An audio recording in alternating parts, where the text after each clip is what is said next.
I've made quite a few sales. So.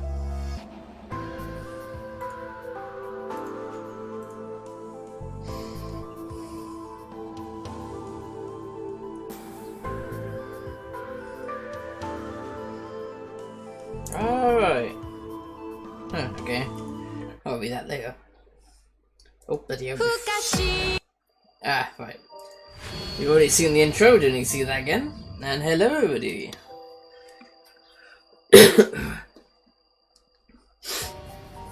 I missed my last stream due to having people over and such. So unfortunately we missed out a little. But don't worry, I didn't play the game without you guys. Why did I make a second save? I can't remember, to be honest. I think it's one of the achievements I was looking at.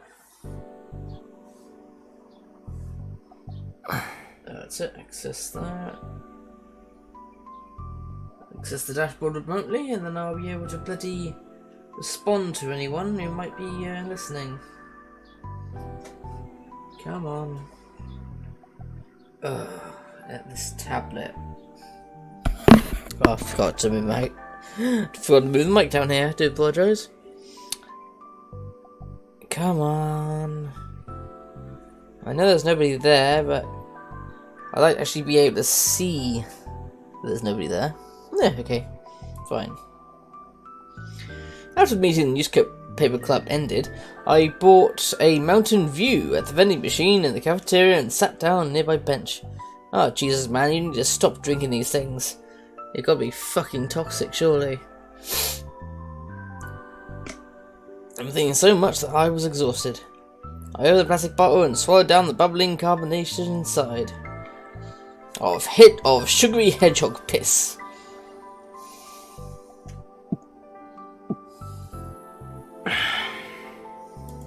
Refreshing. またそれ飲んでるのかよ。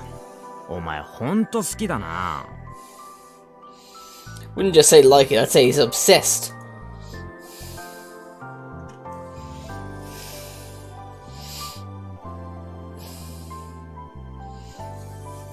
Yuto brought a can of black coffee and sat down on the bench with me. けど、さっきはびっくりしたな。お前の能力だよ。僕自身もまだ驚いてるけどな。とにかく感心したっていうか、普通にかっこよかったぜ。やめろって。男に言われても一つも嬉しくない。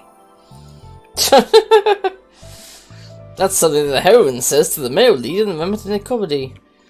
Come on, man, you just gotta widen your prospects a little. Wink, wink. And then the hero falls in love, maybe. Maybe he just bangs him and leaves him. You don't know. いや、それもないな。Like Conan. Series of faces flit through my mind. Sariko with the dopey laugh, the ever angry Kuroso, Kazuki playing SO2, and Daimuro with her acid tongue. Acid tongue, that sounds quite nice actually. But I couldn't imagine starting a romance with any of them. なんだよ、せっかく褒めてやったのに。よっ。Ito threw the empty can at the garbage. あ、惜しい。全然惜しくないだろ。The garbage can had a lid and only a small hole to throw the cans in. Of course, there was no way he could get it inside. ナナ、またやってみせてくれないか？何を？だから能力だよ。They looked around the cafeteria as he spoke, making sure nobody was too close. Was this why he'd thrown the can?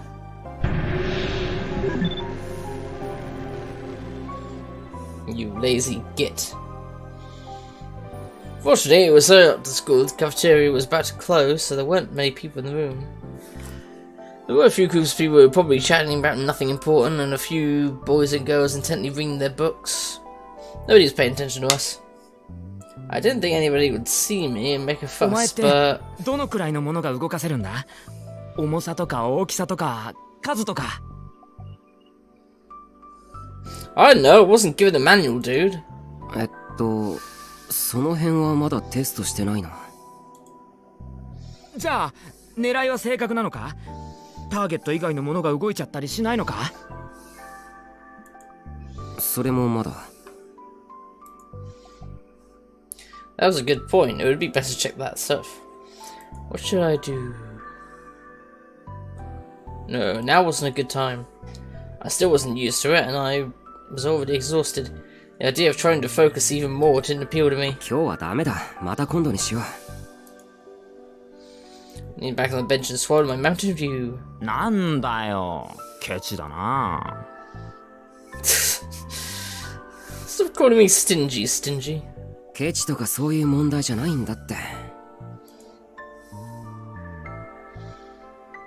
But it did seem like I'd need to test the limits of my power, like Ito had said. I tossed the ball of mountain view in the garbage just like Ito had done a moment ago. Of course, it didn't even come close. It fell to the floor and started to roll. Stop fucking littering! Medical examining system. Oh, it's the 15th. It's the 15th, isn't it? So it's still time before next murder. This is announced for an examination, or in some cases, an autopsy to determine the cause of death in accidents, or when a person has died from disease or an unknown cause. With the medical examination is done as follows. In the event of an unusual death, the forensic officer first conducts an examination, which is followed by a post-mortem from the medical examiner. If the cause of death can be determined, the body is then turned over to the family. If the post-mortem examination fails to determine the cause of death, only then does the examiner conduct an autopsy.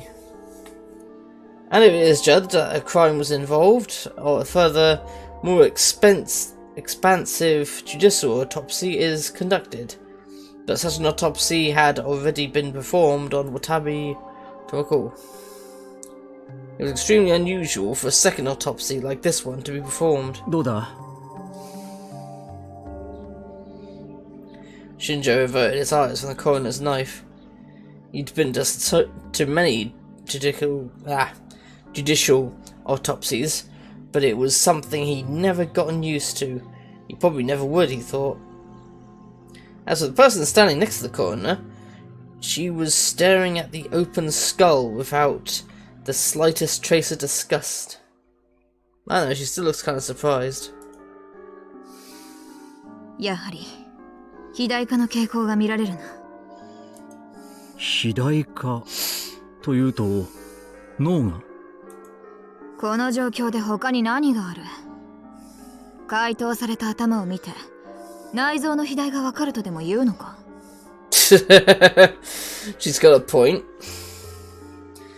She shoulders slumped a little.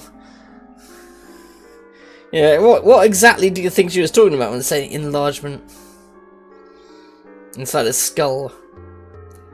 When he first met her, he'd been unsure of how to handle her, but now he actually felt kind of worried for her.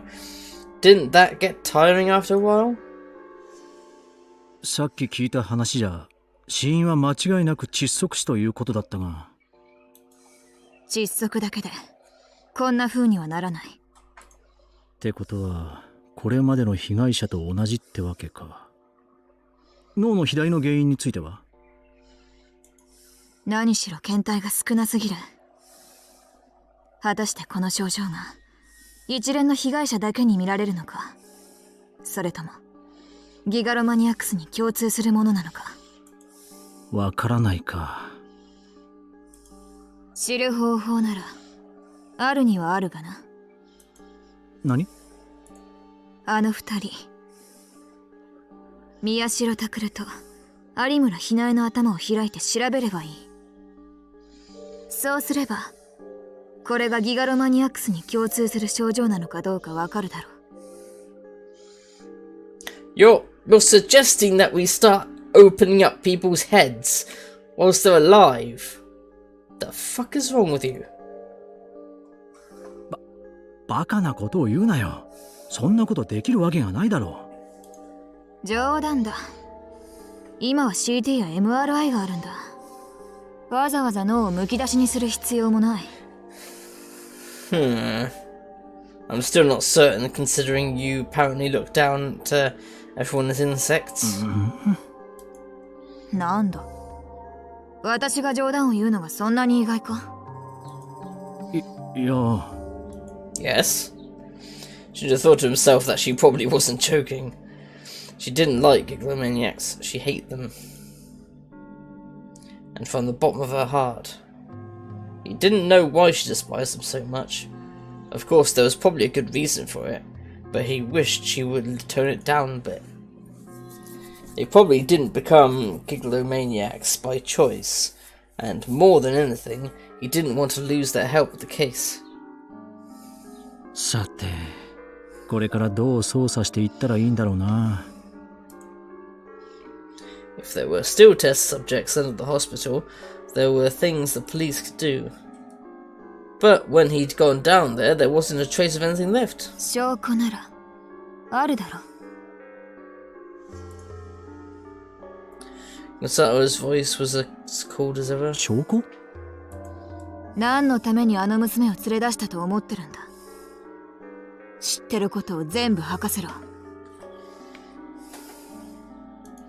おいおい、相手は子供だぞ。子供じゃない。危険なギガロマニアックスだ。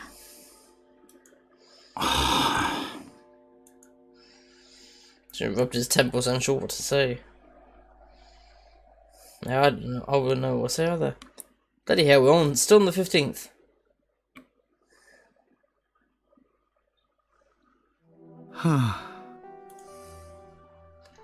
Trustworthiness Investigation Corporation Freesia. Katsuko sat in the reception room in a messy corner of her office and sighed as she ran her hand through her hair. 返してください。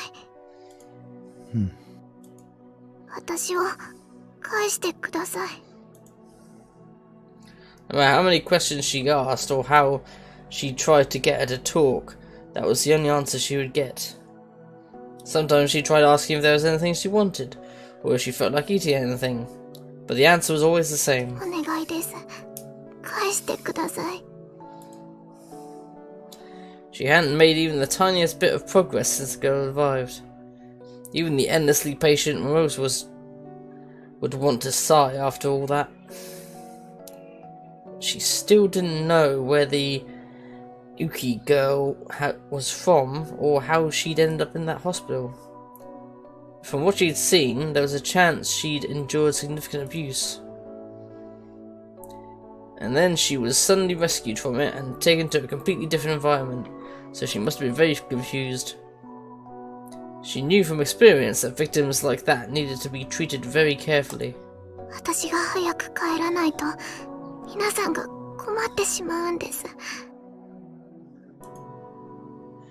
She kept repeating the same lines like a broken audio player. Ramos was starting to think it was time for a different approach. She didn't know what would happen if she told the girl this, so she'd kept it a secret until ちゃんと now. 話して現実を認識させてあげた方がいいかもしれない。お願いです。私はあそこへ戻らないといけないんです。しょうがない。話してみようか。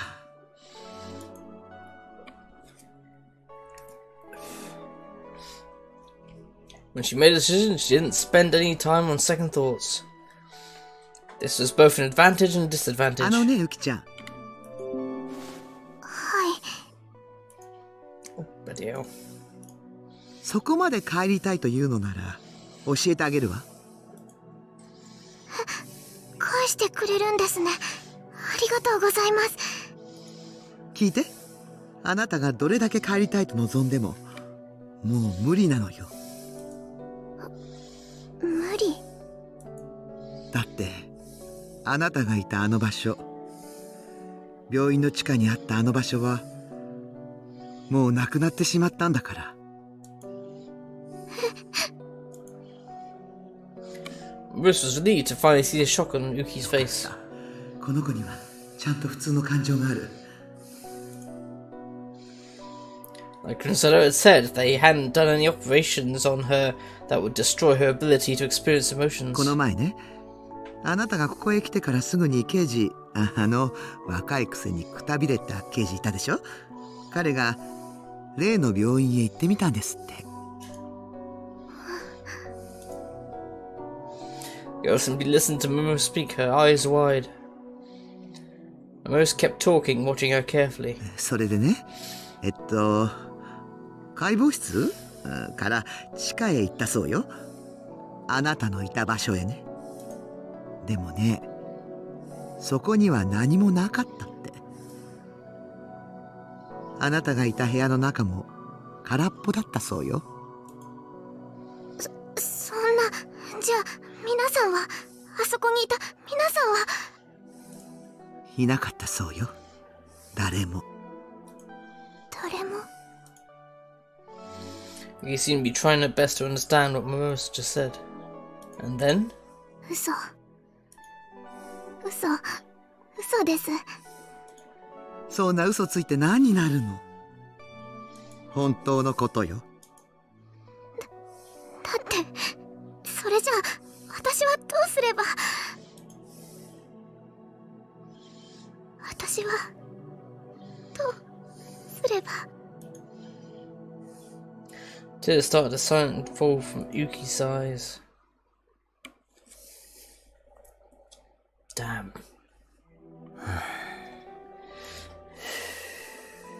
はは、どうしたタクル、新規臭い顔しやがって。Oh, there's all these girls after me, but I have no interest in them. 顔は生まれつきだよ。Well, I was born looking this way. は、なんだ、もう少し面白いこと言ったらどうなんだ。That was as jovial as ever. That is lab coat. No one would ever believe he was the doctor. どうだ、やっぱ自分の家が一番落ち着くだろう。別にそうでも。ま、一人暮らしを始めたばっかじゃまだそうは思えないか。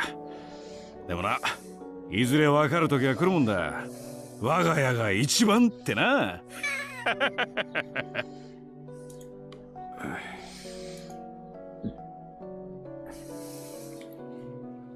In the end, I'd come back here to Oberdorm, because Kuso had told me to do so at school. 狙われているのかもしれないんでしょ。今の場所に一人でいては危険よ。ずっととは言わないわ。しばらくで構わない。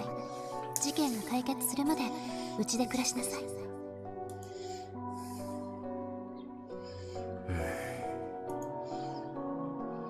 I wasn't her slave or anything, but just like she said, it was dangerous to be alone right now. That and she loves you, you dumbass! Especially when we didn't know who the killer was, or what they were after. If someone was nearby, it'd be easier to get a hold of Shinjo and his allies if I needed to. And I was probably never going to be able to tell this to Kuroso, but the feelings I'd felt when I'd left home were starting to disappear. I've seen Kuroso get hurt or try to protect me, or cry for my sake despite being such a strong girl. I started to understand some things that I hadn't known when I left. なんだよ、クソ。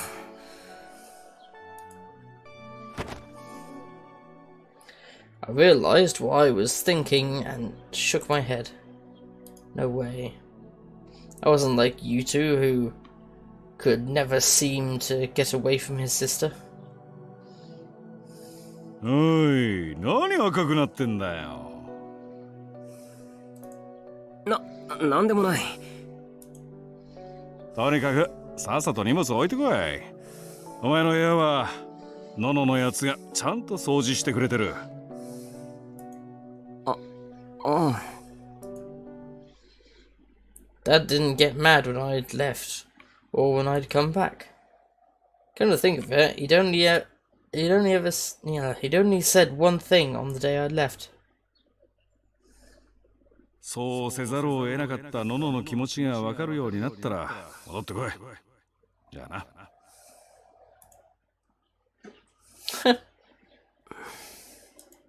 荷物置いてくる。ねえ、父さん、タクル兄が帰ってくる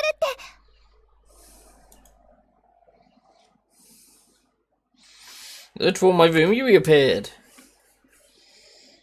I could see you two behind her. おう、タクルならもう帰ってきてんぞ。His face almost broke into a broad smile when she saw me, but quickly forced herself to assume a strict expression. 何やってんの？ She really is becoming a miniature Kurusu. お風呂とキッチンと廊下の掃除。タクル兄が当番の時、私とユウが代わりにやってたんだから。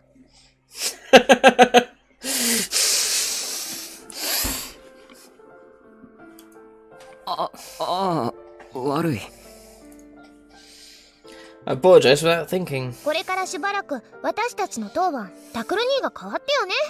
いい？おう。タクル兄ちゃん、別にいいよ。僕気にしてないから。At least until you and Kurusu move out anyway. ダメ。こういうことはきちんとしなきゃいけないんだから。親しき仲にもって言うでしょ。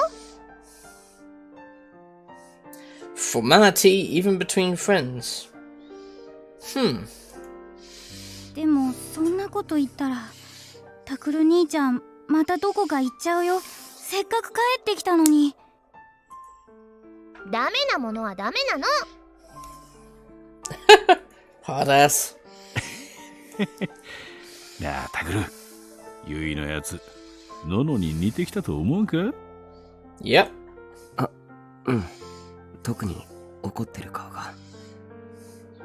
But she's cuter. なんか言った？いえ、なんでもないです。ごめんなさい。Yuri put her hands on her hips and puffed her flat chest to glare at me. She did look just like Kurusu when she did that. Apart from the flat chest bit. もう父さんが甘やかすからタクル兄は勝手なことばっかり。おっと、今度はこっちに飛び火か。で、タクル兄、もうどこにも行ったりしないんでしょうね。いや、その。タクル兄がいなくなってどれだけノノ姉が悲しんでたか分かってる？ Of course he doesn't. ユウだってすっごく寂しがってたんだから。そっか。私も。私は別に何でもなかったけど。Liar. And suddenly the expression on her face changed. 何でもなかったけど。おい。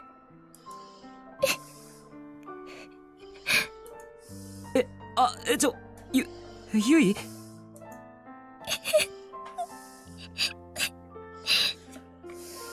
So stop that. I'm not good with that stuff. I can't handle it when people cry. なんでもな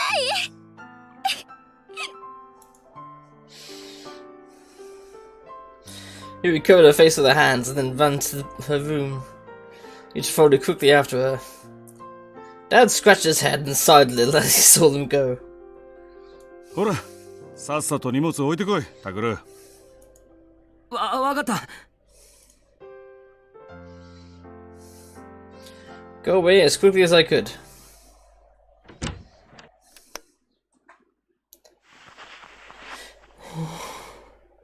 Whew. Same here. That scared me. I didn't expect you to start crying all of a sudden. I thought nothing would really change around here. even if I left. But do they really need me here that much? If they did. いや、でも。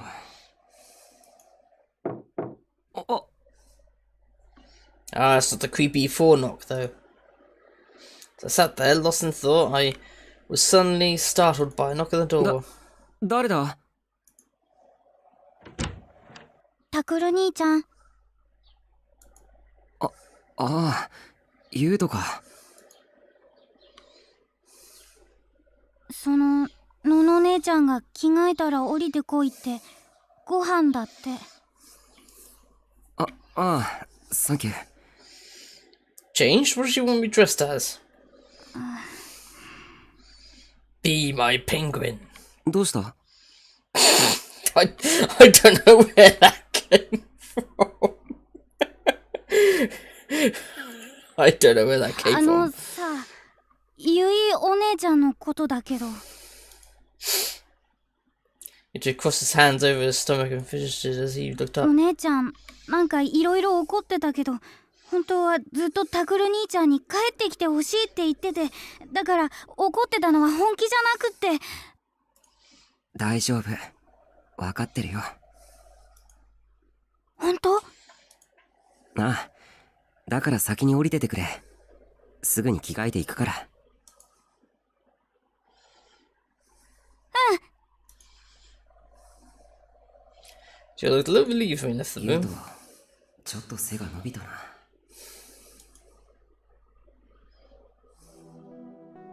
Yuto and Yui had come here at almost the exact same time as I had. 一緒に暮らし始めた頃はどうなるかと思ったけど。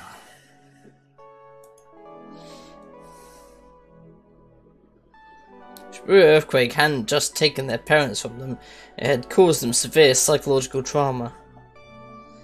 During the earthquake, Yuto had been trapped in a dark place for a long time all by himself. As a result, he was still terrified of darkness and being alone. That was why he still clung to his sister. And Yui, after the nightmarish incident she'd gone through after the earthquake, she'd become desperately afraid of men. Oh, shit. I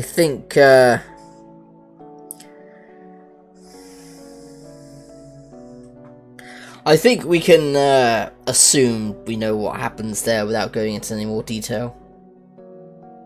At first she was even afraid of me. But over time we started to open up to one another. When I left, they'd seemed to be doing a lot better. And now Yui had her act together even more. And Yuto was still young, but he did seem a little more grown up than he had before.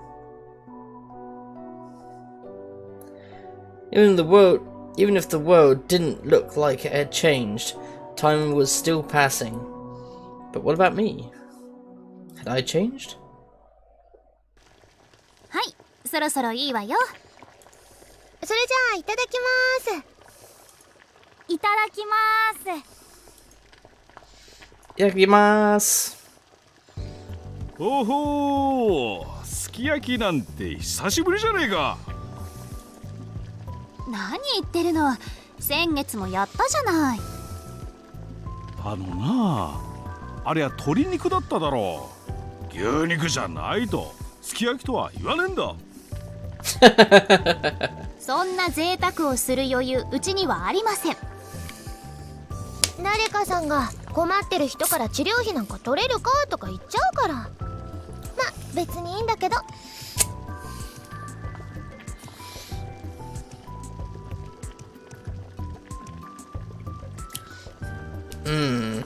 I'd agree with that normally, however, in that society there's no universal healthcare, so I believe you need to get paid. そういう言い方はねえだろう。もっと尊敬しろ、尊敬。You get shown respect without asking for it, sir. はいはい。ほらタクル、お椀貸しなさい。よそってあげるから。Please give me some. Just reach out a hand towards me. いいよ。ダメ。あなた最近ちゃんと食事してなかったんでしょ？遠慮なんてしないの。 He didn't get changed. Look at him. Scruffy git. And she's got her death glare on, so I wouldn't mess with her. Because grab the bowl from me and heaps the beaten egg high with meat and vegetables. はい、ちゃんと食べるのよ。ああ、うん。タクルに、こっちにもお肉あるから。はい。 At least smile, dude. もういいって。There you go, he's just about getting there. 何？のの姉のお肉は食べられても私のは食べられないっていうわけ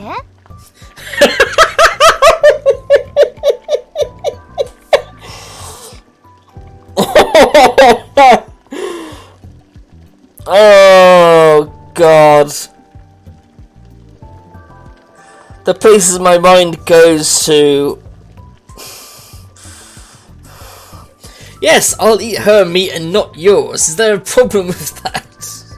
お前酔っ払いのおっさんかよ。おい、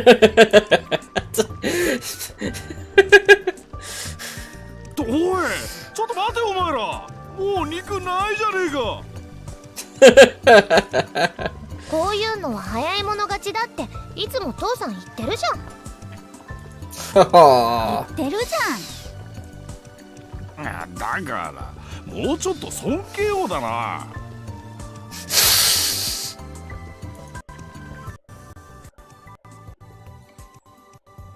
I wouldn't see it around a single pot eating dinner. Oh, what's that slow down? No. I thought that the only point of dinner was to eat until you were full, タク but... ル、ユウト、お肉のおかわりまだ冷蔵庫にあるからね。たくさん食べて。おいこら。None for you, old man. 父さんは少し痩せないとダメでしょ。野菜食べなさい、野菜。That's what I say to my dad to just piss him off a little. 俺はお前をそんな娘に育てた覚えはないんだがな。覚えがなくても育っちゃったんだから諦めて。Part of me enjoyed sitting around a table and listening to everyone's conversation. No, that wasn't true. I definitely wasn't homesick. Maybe it was just that having someone near me made me feel better. Maybe it was having Kuroso offer to help me when I'd been in trouble on my own. But it definitely wasn't that I was happy to be home, or glad to come back to where I belonged. タクル兄？タクル兄ってば。Oh, someone's trying to manipulate his mind. え？あ、何？お茶いるの？いらないの？さっきから聞いてるのに全然答えてくれないんだもん。Oh God. ああ、ごめん。そいつのことだ。どうせまた難しいへりくつでもこねくり回してたんだろう。へりくつってなんだよ。僕はいつも理路整然と正しい思考を。Yeah, right. はい、ストップ。そんなこといいからお茶は？ I love that, right? Stop. Now, do you want some tea? ああ、できればマウンテンビューを。うちには置いてません。Well, then I'll go to the store and buy some. ユウトったらどうしたの？ニコニコして。うん。やっぱりみんな揃ってた方が楽しいなって。のの姉ちゃんだってすっごく嬉しそうだよ。そう？そうね。そうかもね。Oh, stop playing coy. Oh, maybe I look happier.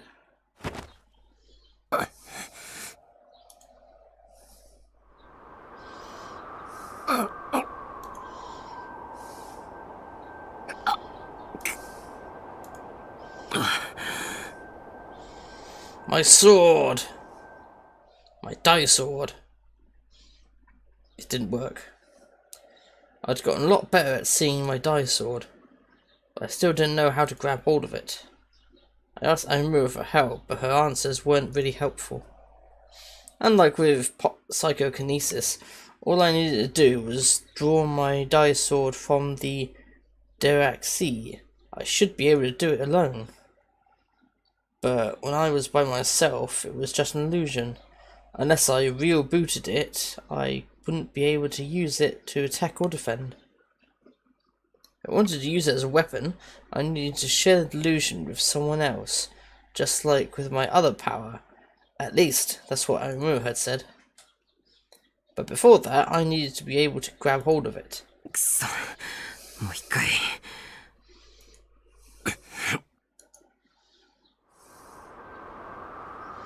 ここから腕を伸ばして、剣のイメージを固定化って。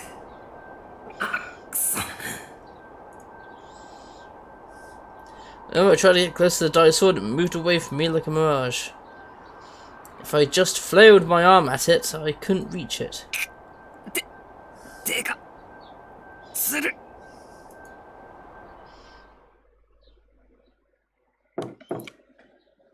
タクル、入るわよ。No, don't wait! あ、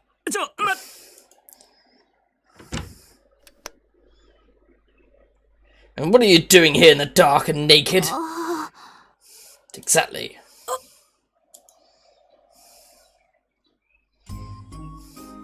I had my hands stretched out like a TV hero in the middle of his transformation because it was staring at me, her eyes wide. 違うんだ。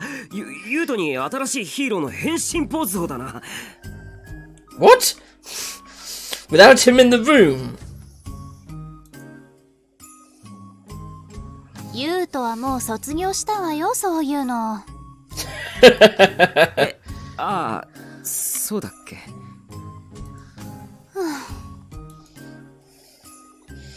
Put a hand on her cheek and aside. もし自分が本物のヒーローになれると思ってるなら、やめておきなさい。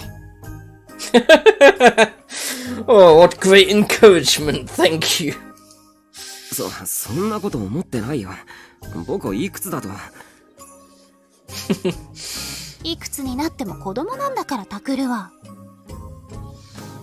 Some people find that endearing. Some, which is why I'm still single. Hey. And then she stared into my eyes. I could tell that she wasn't blaming me and that she was genuinely タ concerned. クル、ちょっとそこに座って。いや、これから風呂に入ろうかなと。いいから座りましょうね。Well, I am going to tear your dick off. あ、はい。I sat down on the bed as I was told. タクル。Gusto took a step toward the bed and looked down over me. Humans are strange creatures. Whenever someone looks down on us, they seem bigger and more powerful. I quickly stood up and looked down over her instead. When I first met her, she was almost at eye level with me, but now... これは別にやましいことをするための訓練じゃない。能力のせいで狙われているのに、そうやってむやみに使おうとするのは。逆だよ。もっとちゃんと使えるようになれば自分の身も守れるし、もしもの時は新聞部や青葉寮のみんなのことだって助けられる。だからそういうのは警察の仕事でしょ。 Oh yeah, I'm sure the police will get on with their psychics division. This is not Judge Dredd. 今回の事件、いざって時に警察に何かできるとは思えない。けどクルスこそよく口にするじゃないか。僕らのことを守るとかなんとか。でも能力者が襲ってきたらどうするつもりなんだ。Play cards against humanity. それは。ほら見ろ。やっぱり僕が能力を磨くしかないんだよ。She just stared down at her feet silently. Then she raised her head and looked me in the eye. ねえタクル、私はあなたのことをずっと見てきたわ。だからわかるの。あなたがこの先何を考えるか。この先？タクルはね、必ず自分を危険にさらすようなことをする。例えば自分の力で犯人を捕まえてやろうとか。 I gulped. I haven't really thought about it yet, but knowing me, I'd probably... No, definitely think that. なんだよ。能力者でもないくせに余地か。いつも言ってるでしょ。能力なんかなくてもね、タクルの行動は簡単に読めちゃうって。とにかくお願い。自分の身を守ることだけ考えて。ねえタクル。お願い。ああ。じゃあ約束の指切りね。Pinky swear? Are we supposed to be little kids? No way, that's embarrassing. 嘘ついたら針を1000本飲ますどころじゃ済まさないから。 And from that look on her face, she means it. And that's really scary.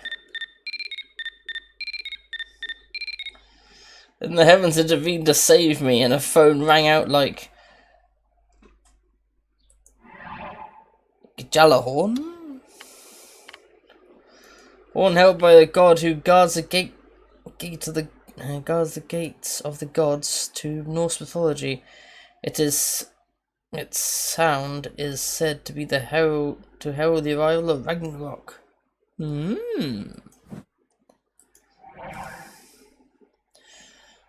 I hadn't gotten a new one yet, so of course it was Kurosu's. 出なくていいのか。今はあなたと話をしているところでしょ。 Got a point. でも事件に関係あることかもしれないし。She must have thought it might be right because she took the phone out and looked at the screen. And then she looked concerned. 新庄さんだわ。Don't think it said to distract her, but evidently the call really did have something to do with the case. She quickly hit the answer button and put the phone to her ear. I watched her もし nervously. もし、クルスです。はい。はい。ええ。 On the other side of the phone, I could hear a note of concern in Shinjo's voice. I couldn't tell for sure, but he seemed to be saying that someone had gone missing. いいえ、来てません。だいたいこの家を知らないはずですし。え？タクルが？ What? What did I do? Just moved the phone away. Kurosu moved the phone away from her ear and turned back toward me. 山添さんって子、知ってるわよね。ああ、例の病院の地下室から助け出した子だよ。Wouldn't be saying knew her. その子がね、行方不明なんですって。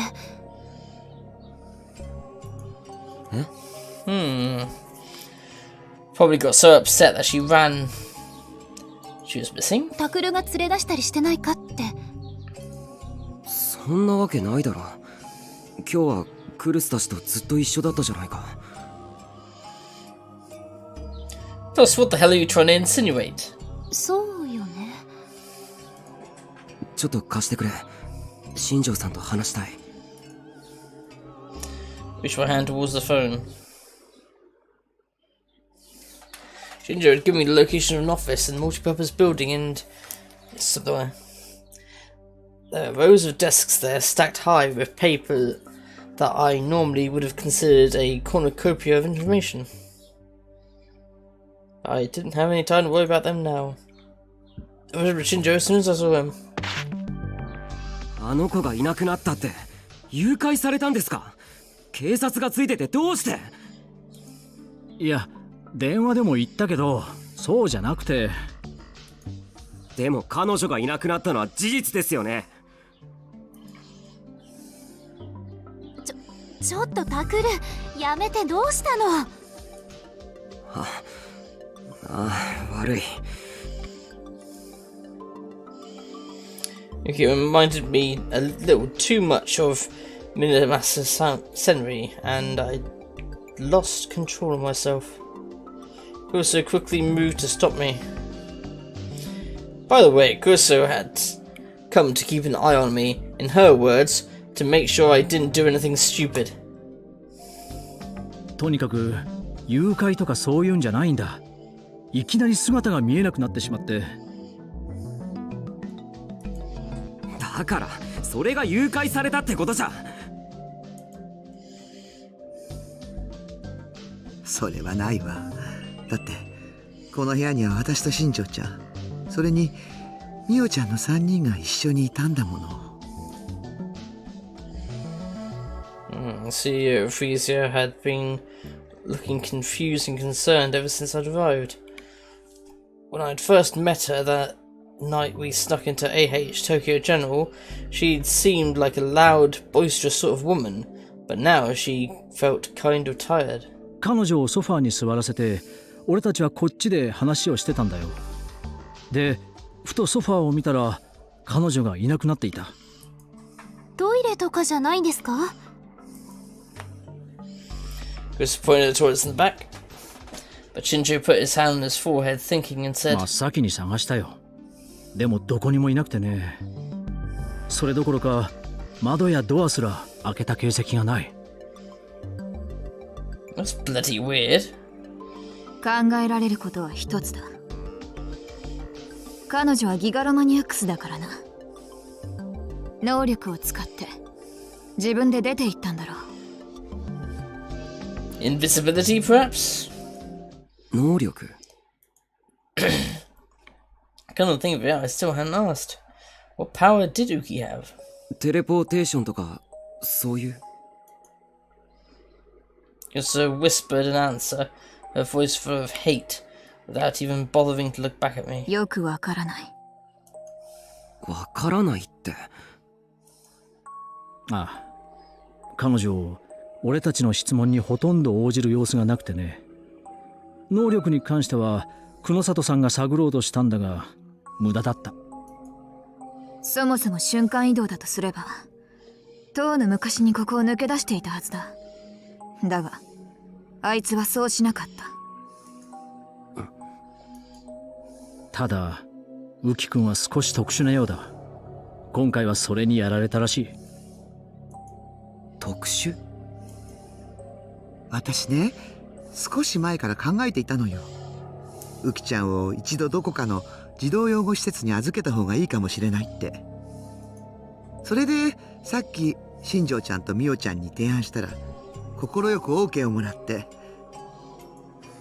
俺は OK なんか出してませんよ。私もです。ちょっと黙っててちょうだい。こんがらがっちゃうから。Just motion for them to quiet. とにかく OK をもらったの。それで私はウキちゃんを連れて駐車場に降りて車に乗せようとしたわけ。知り合いの施設に相談してみようって。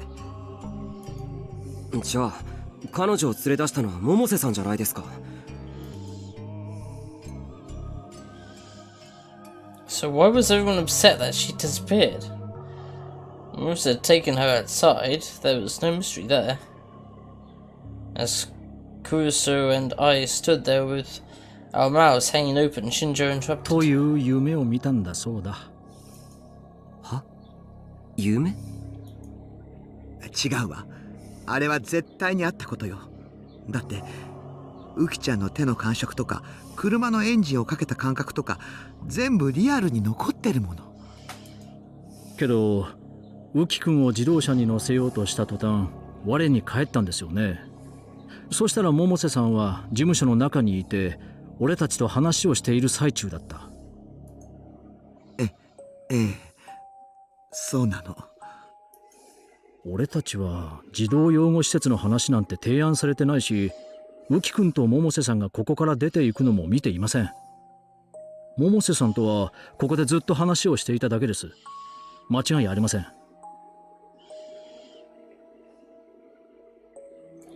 So it sounds like an evolution of their abilities where they can manipulate the universe. That's bloody terrifying.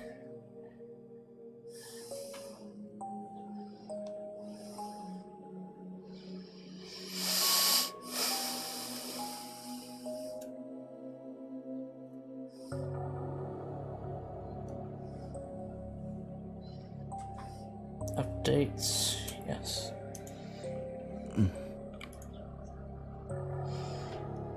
なのにウキ君は部屋からいきなり消えた。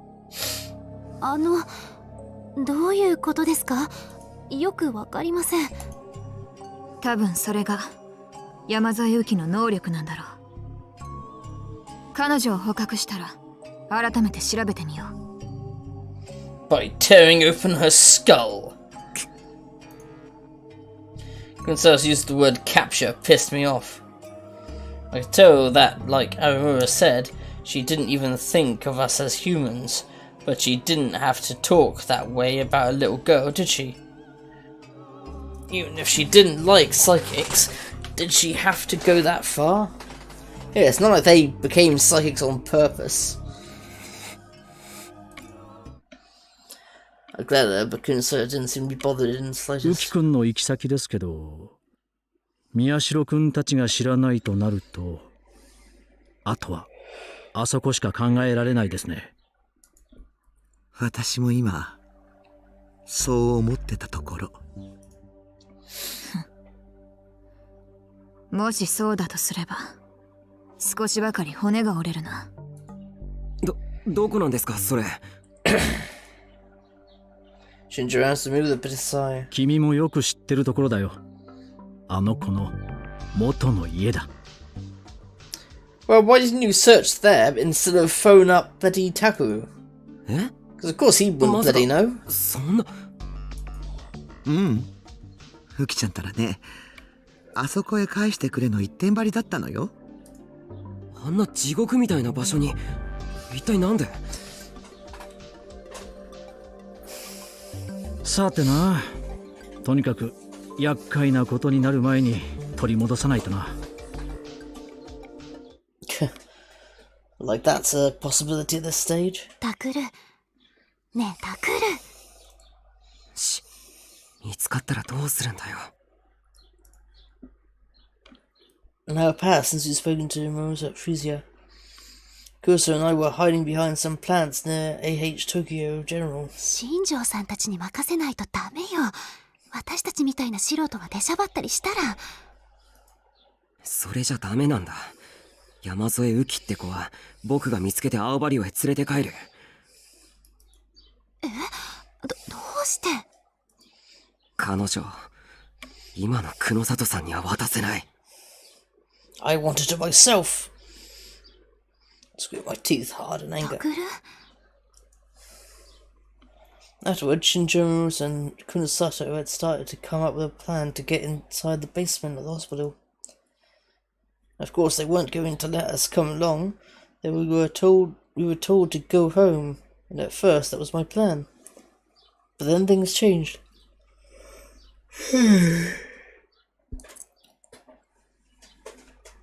Kunosato said that she wasn't sending her to an orphanage, but to a research centre she was affiliated with. She'd said that they were going to research her power there, but Kunosato had treated not only Aomura and I, but also little Yuki nothing more than guinea pigs. I'd heard her use of the word capture many times. あの子は苦しい実験から解放されて、やっと地下から出られたっていうのに。And Kunosato was going to send her... Was Kunosato going to send her right back to the same old life she'd experienced before? Just imagining it terrified me, and it made me come to a decision. I would save her. もしここであの子を見放したら、また同じことの繰り返しだ。またこの場所で誰かを見捨てることになってしまう。昔僕はクルスの親友だった南沢千里を見捨てて逃げた。それを今でも後悔してる。あの山添って子も実験の犠牲者だ。だから今度こそ僕は助けたい。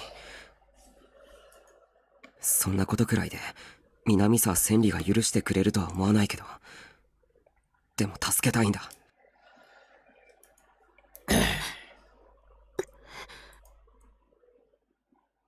Chris's voice choked up. She must have been remembering what happened to her best friend. タクル、あのね。I'm involved. 本当は千里は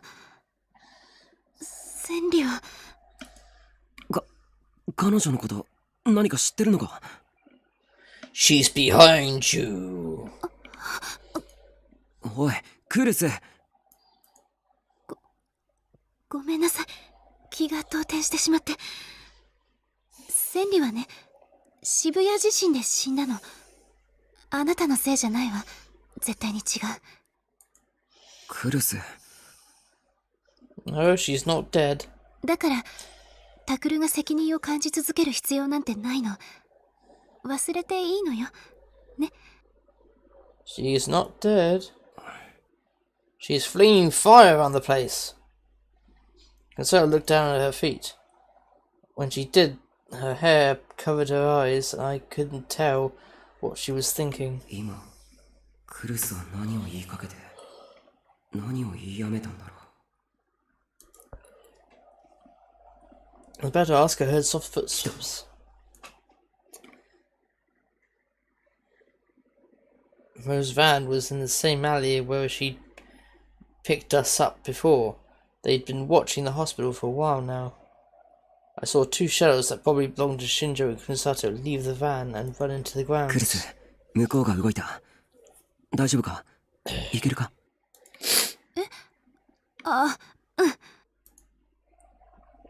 ？I tapped her on the shoulder and she looked up. That's why they called her the Empress of Hekiho Academy. There was no trace of sadness that had been there a moment ago. ごめんね。ちょっと千里を思い出しちゃって。でも、もう平気よ。本当はここで待っててもらいたいんだけど。I couldn't real boot on my own. I needed a partner no matter what. 何言ってるの？あなたのことを心配しながら待ってるなんて、こっちからお断りよ。だと思った。He followed Shinjo and Kunosato from a distance.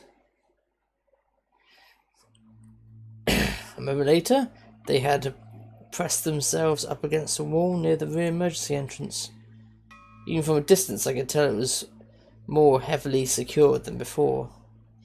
The lock seemed to be newer and sturdier model, but Shinjo must have already had the key because he took something out of his pocket and started to put it in the lock.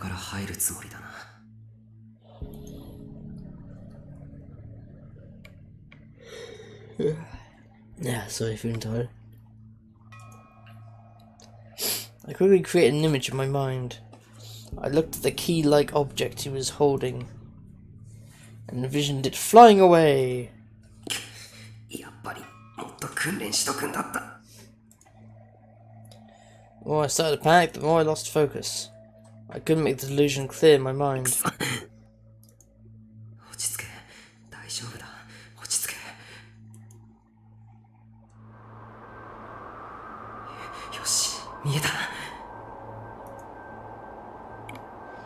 I could see the dice sword floating in front of me. クルス、ちょっと脳を使わせてもらうな。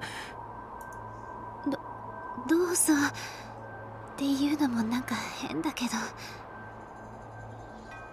I just have a fetish of brains. Imagine the delusion I'd come up with going inside Kuroso, Shinjo, and Kunosato's minds. Instead of gaslit, she must have felt something.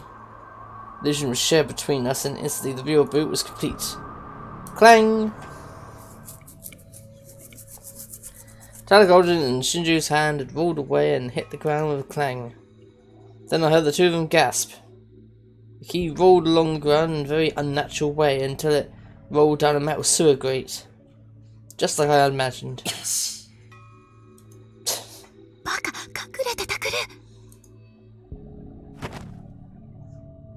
Just as I was about to make a victory pose, Kusato grabbed my hand and pulled me back. And she dragged me down onto the ground. 調子に乗らないの。これだから私がついてないとダメなのよ。Her hand was shaking a little. She was probably still scared of my power, no matter how many times she saw it. That was how most people would react. I hesitated a moment, then gripped her hand in return. Then I let it go and looked over at Shinjo and Kusato. Two of them whispered to each other and silently headed back towards the van.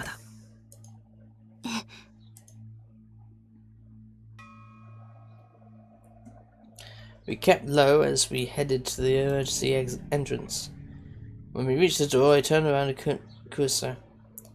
She caught up a moment later, but her breathing was a little heavy. すまない。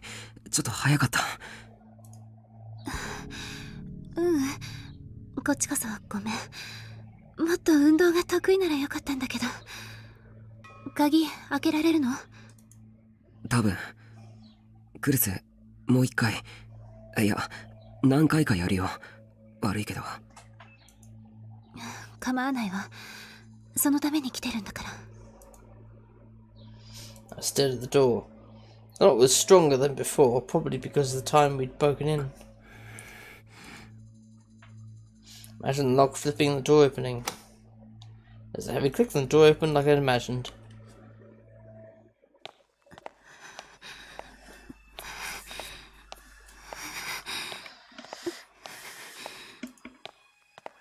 Thanks to my powers, we were able to make it inside with no trouble. I remember the route from the room where we'd found Uki, so we headed there.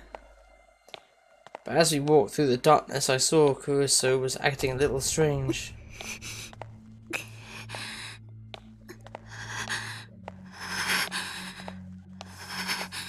You're making her psychic. 大丈夫か？実はちょっと閉所恐怖症がね。でも平気。気にしないで。平気ってすごい汗だぞ。Then I realized something. まさか傷が痛むのか？ She'd seemed like she was okay, but it had been a really bad injury. It couldn't have fully healed up by now. おい、クルス。That, and I think the fact that she spent time resting, which, you know, makes sense, would probably have reduced her muscles a bit. 平気だから。ほら、急ぎましょう。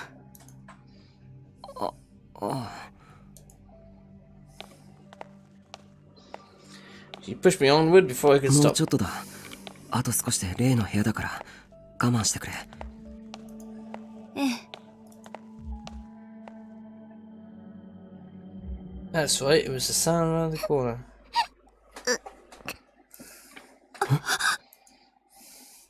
Suddenly we heard a voice something in the darkness. Kuroso and I almost leapt into each other's arms.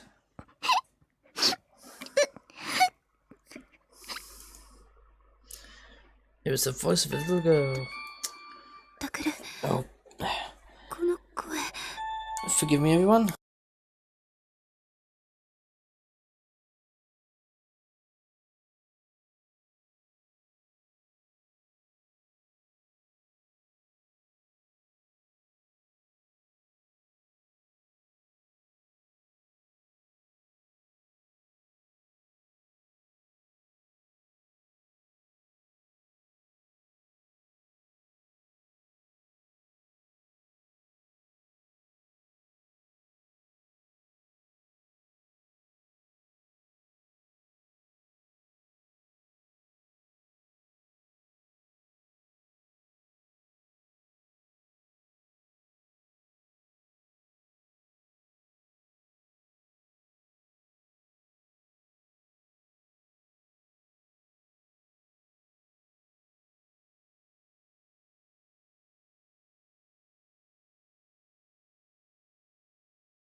Whoops, there we go.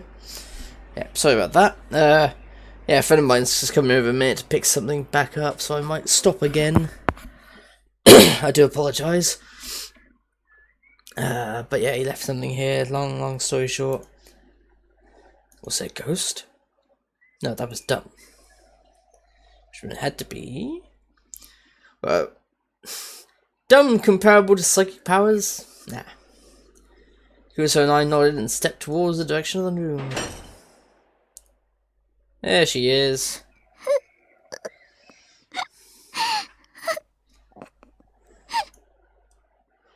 Just like Shinjo had said, the room was completely empty.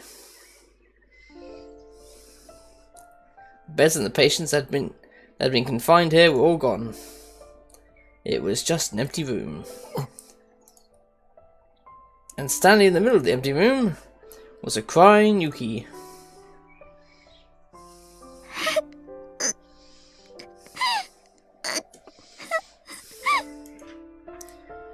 How long has she been here? She was crying like a child who lost their mother.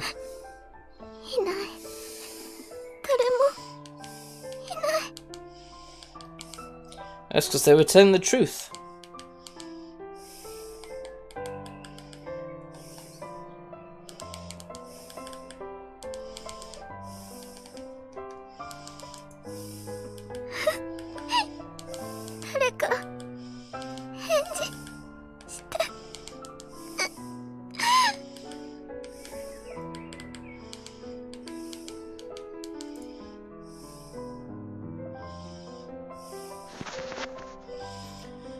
Kurusu couldn't bear to watch. She ran over and gave the girl a big hug.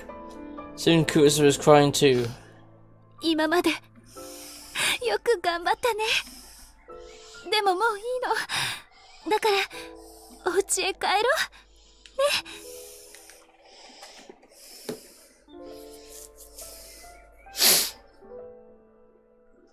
But Uki must not have heard her because she just stood there crying silently for a long time.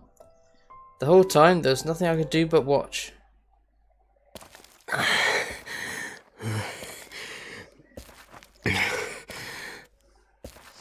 And Takaru died. 大丈夫？変わりましょうか、タクル。いいよ。もう目の前だから。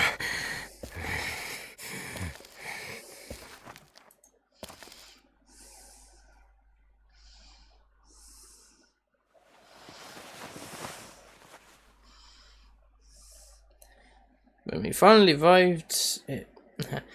made it back to Oberdorm, I took Uki off my back and put her on the sofa.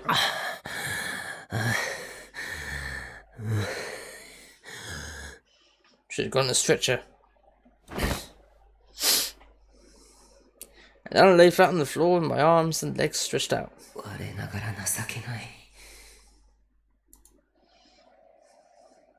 She wasn't even that heavy. I was just out of shape. だから変わるって言ったのに。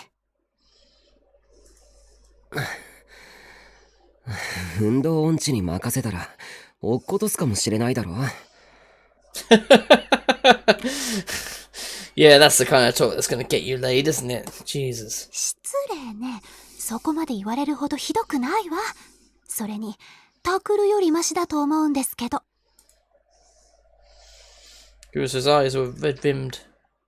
Her face was red from where she tried to rub away her tears. She must have been embarrassed by it because she turned away from me and said something mean. はいはい、わかったよ。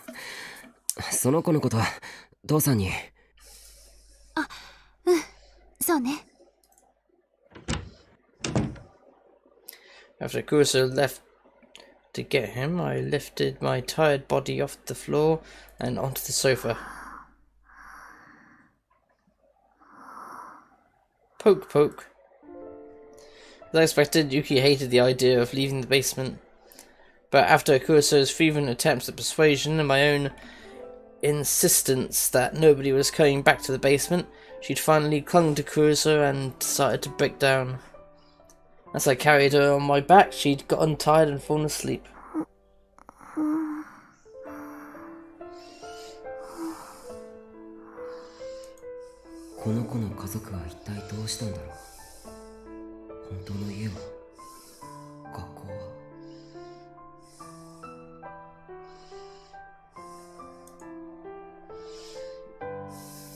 I hadn't had a chance to look the first time we'd gone to the basement, and that day it was probably long gone by now.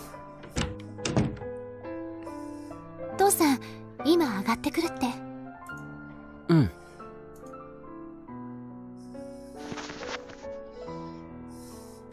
Gusa sat next to Uki on the sofa and softly stroked her hair. この子、捜索願いとか出てないのかしら。新庄さんの話だと、今のところ該当するデータはないって。そう。やっぱり、渋谷地震のせいかもしれないな。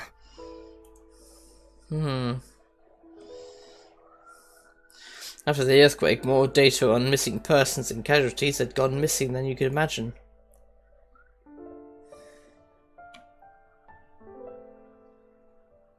And to top that off, this year had been the largest solar storm in history, affecting all kinds of electronic devices. Ah, yes, I've heard about that. We really should prepare our machines not to be destroyed by magnetic pulses from the sun. Shibuya hadn't been hit that hard, but a lot of data in other regions had been lost. 分かってるのは名前だけか。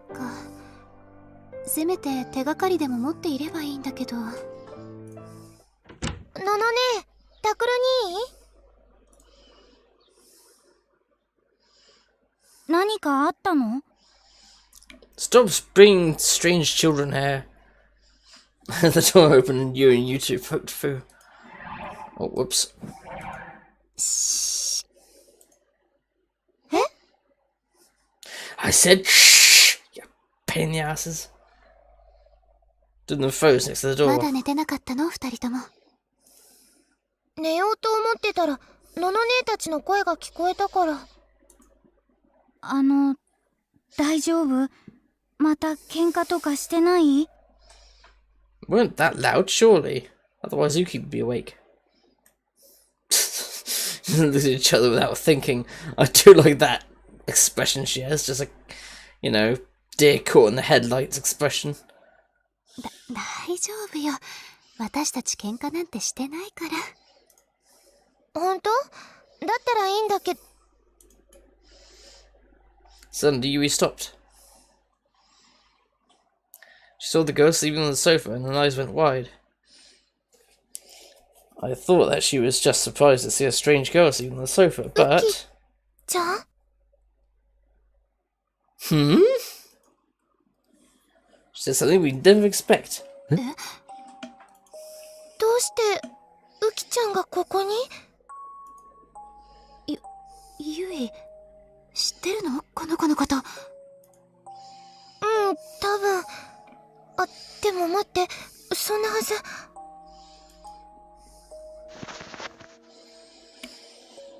Yui walked over to the sofa and sat down next to Kuroso, and then she stared at Uki. ごめん、私の勘違いかも。いや、勘違いじゃない。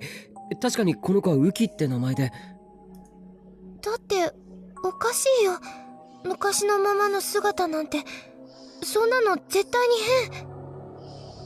Yeah, I thought she was gonna say something like that. 昔のままって？ウキちゃん、私のクラスメートだったんだよ。小学校2年の時の。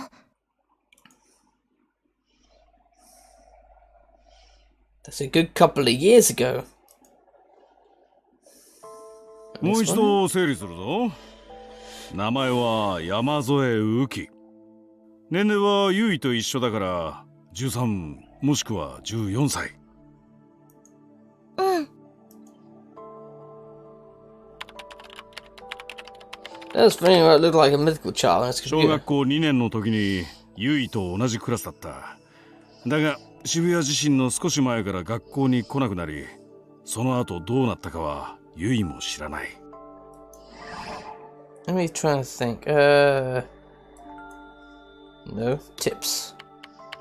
What was the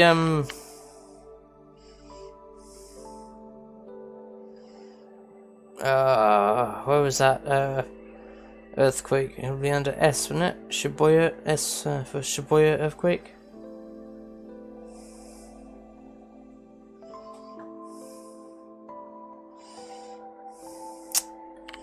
No, of course not.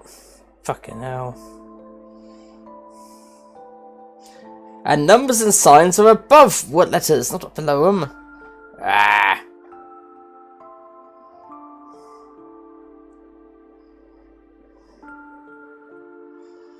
Focus, enlightened generation, dying message, showing shit. Ah, never mind. そう。で、彼女はその頃、つまり6年前と見た目が全く変わってない6という言われるな。years. 6 years and she hasn't changed a bit. Bloody hell. 6 years, she should be 19, 20. But she isn't. うん、絶対に変わってないと思う。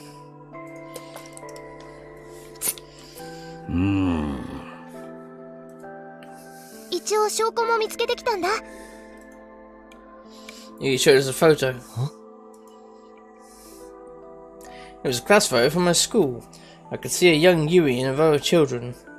And in front of the row next to the teacher, I saw Yuki. これどう思うよ、タクル。他人の空にっていう感じじゃないの？ Yeah, she looks far too similar to simply be someone who looks like. ウキちゃん本人だよね、やっぱり。となると、成長ホルモンの異常かな。No, I'm thinking something else. みんな、ウキちゃんが起きたわよ。おう、連れてきてくれ。ちょっと父さん？おうじゃないわ。ウキちゃんの前でそんな声出しちゃダメよ。もっと優しく。これで普通の声なんだがな。いいから優しくする。はい。Dad grabbed at her and started mumbling about how he hadn't raised her to be like this again. ウキちゃん、さ、入って。After a long pause, a small girl entered the room, trembling. Kuroso took her hand and walked her over to the chair and sat her down. ウキちゃん、おはよ She flinched away from Yumi's cheerful voice. う。ああ、わからないよね。6年前の私しか知らないもんね。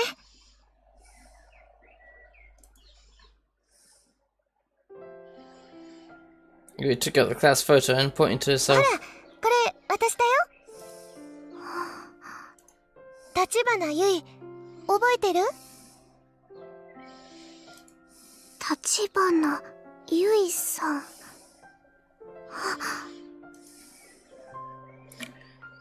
Yuki looked at the girl in the photo, then at Yui, then gave a little start of surprise. 思い出してくれた？はい。お久しぶりです。もう、同級生なんだから、敬語とかやめてよ。でも。Dad typed something else on the computer as he watched them. 決まりだな。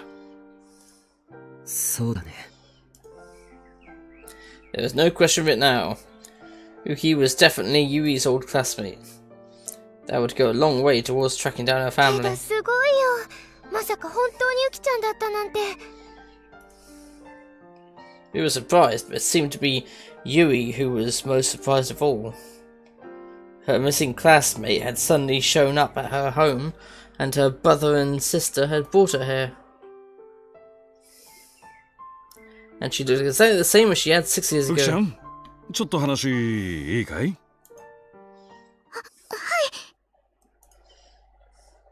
She must have seen Dad's white coat and gotten nervous because she suddenly sat up straight. 何か遺伝的な病気とか言われたことは？成長が止まってしまうとか。その、よくわかりません。すみません。じゃあ君の背が伸びなくなったのはいつか覚えているかな？ユイと同じクラスだった頃はどうだい？すみません。それもわかりません。でも私自信があってからなんか変になって。そうか、あの地震の後だね。はい。はあ、やっぱり PTSD で成長ホルモンが、いや、あるいはターナー症候群みたいな染色体異常って可能性もあるが。Turner syndrome. According to the found in women, primarily symptoms include delayed or absent development of secondary sexual characteristics, a lack of a menstrual period, abnormally shaped organs, and decreased height. こればっかりはしかるべきところでちゃんと検査をしなきゃわからんな。There were some adjustments to her chart as he whispered to himself. The look on his face was far more serious than he usually did. Yuto poked his head through the door. He must have been standing in the hallway the whole time and looking at ユウ us. ト、そろそろ行かないと学校遅刻するわよ。そうだよ、ユウ。大丈夫。すぐ行くよ。He seemed a little scared by his sister's scolding. But he summoned up his courage and came inside, then tucked his hand out towards Yuki. これ、あげる。In his hands was a tiny chocolate bar. It was the kind of chocolate you could buy in huge packs for cheap at the supermarket. はい。ありがとうございます。ほあら、ーユウ。ウキちゃんは年上なんだよ。そういう言い方はダメでしょ。Ah. 年上？ Yuto looked very confused and a little unsatisfied. どうしたの、ウキちゃん。はい。なんだか不思議な気分です。こういうことに慣れていないので。こういうことって？こうして家族が集まってみんなでお話ししたりです。君の家族はどうしたんだ？ Shinjo had said that she wouldn't tell him anything, but maybe in this environment she'd be more willing to talk. 私が小さい時に私を先生たちのところに置いて行ってしまいました。My eyes narrowed when I heard her say the doctors. She was probably talking about the scientists in the underground facility. And then she'd been a victim of their human experiments, just like Minamisawa Senri. Why had her parents done something so horrible to her? 君はそれからずっとあの地下施設に？はい。どうして逃げなかったんだ？お母さんにどこにも行くなと言われたので。そんなのひどい。Yui put her hand on her mouth. I could feel the rage boiling over within me. 僕と同じだ。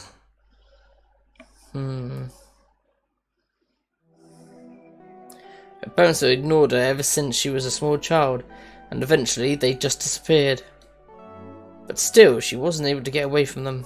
君はそこで実験の被害者。いや、みんなの世話をしていたけど、それはなぜ？地震のせいです。There was sadness in her eyes as she remembered the people that had vanished. 地震で先生たちは病院からいなくなってしまいました。皆さんのお世話をしていた看護の人たちもです。だから代わりに私がお世話をするようにと病院から言われて。学校はどうしたんだい？君が今着ているのは碧峰学園の制服だろ？年齢から考えて中等部に在籍してると思うんだが。碧峰学園。私たちが通ってる学校よ。ウキちゃんはうちの生徒なのよね。Uki shook her head. これお友達が着てたものです。友達？はじめ地下で皆さんのお世話をしていたのは私だけじゃなくて、もう一人同じ年くらいのお友達がいました。時々この服を着ていて、私可愛いねってずっと言ってたんです。ああ、もしかしてその子君と違って外から通ってきてた？はい。なるほど。碧峰の生徒だったのはそっちの子か。彼女最初は私と一緒にお仕事をしてたんですけど、だんだん具合が悪そうになってお休みも多くなってきて、そしたらある日これをプレゼントしてくれたんです。自分にはもう必要ないから代わりに大切に着てねって。 Flew down her shoes. だからこのお洋服は私の大事な宝物です。いつも綺麗にして着ています。 I saw her expression. I understood. Her friend probably knew that she was dying. She'd been a victim in the same horrible experiments as Minasawa and Uki, and had gotten sick as a result. それじゃあ君が老人を連れて外を？タクル、 Kuzu interrupted me gently. 一度にいろいろ聞くのはやめましょう。あ、ウキちゃん辛いこともいっぱいあると思うし、また夜にでもね。そうだよな。それに朝ごはんだってまだだものね。お腹すいたでしょ？いえ、私はそんな。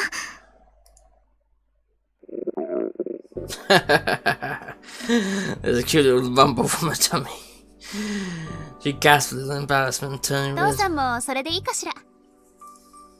ああ、なあウキちゃん、このお姉ちゃんはちょっと辛いが飯だけはうまい。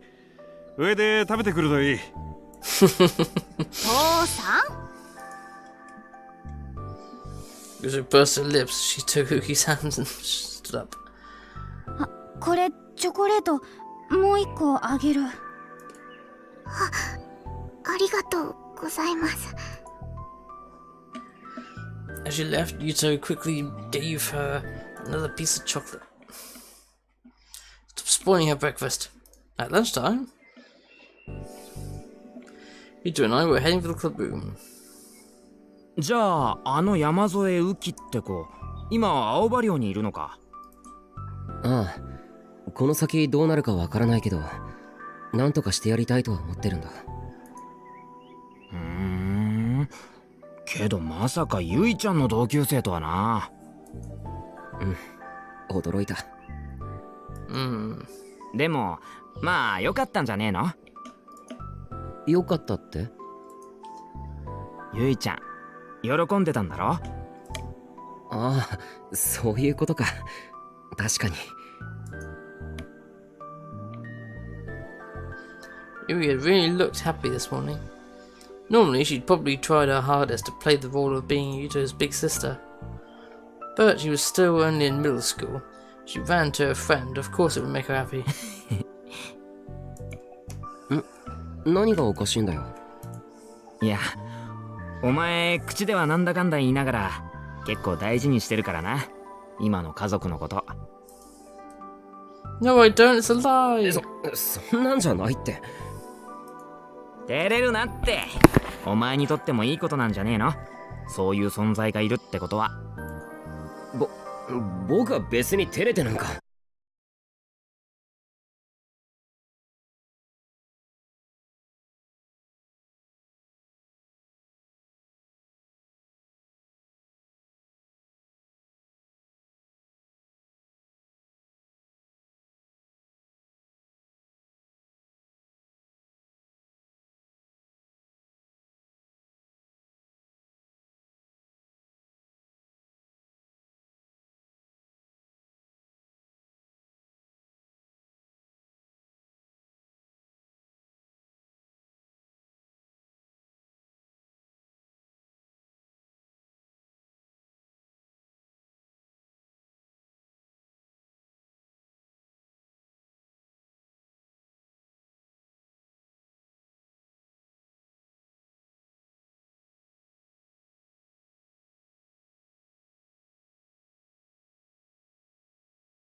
ちょっとやめてください。暴力反対です。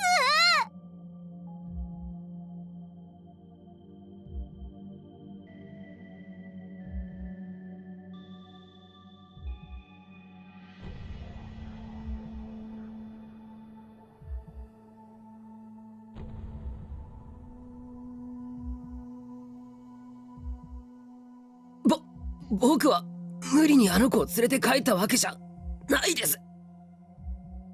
何？彼女はうちに来るのを望んだんです。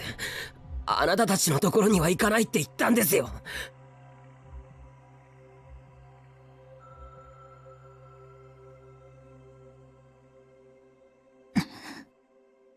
大体証拠って何なんですか？彼女は物じゃないです。実験動物でもないです。だからあなたには渡せません。何も知らないくせに、貴様。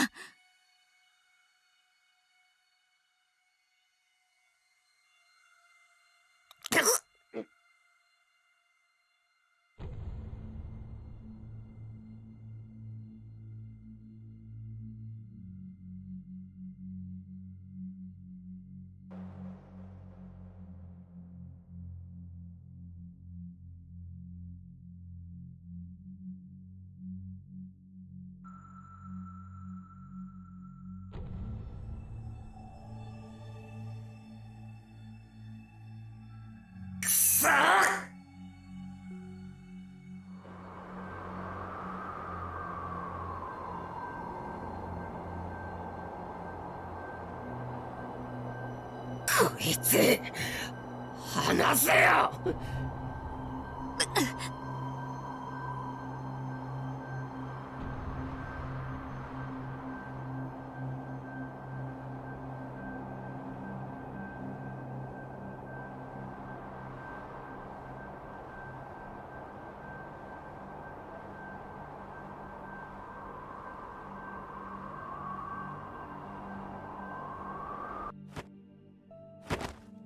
ヤシロ先輩、ダメです、ダメ。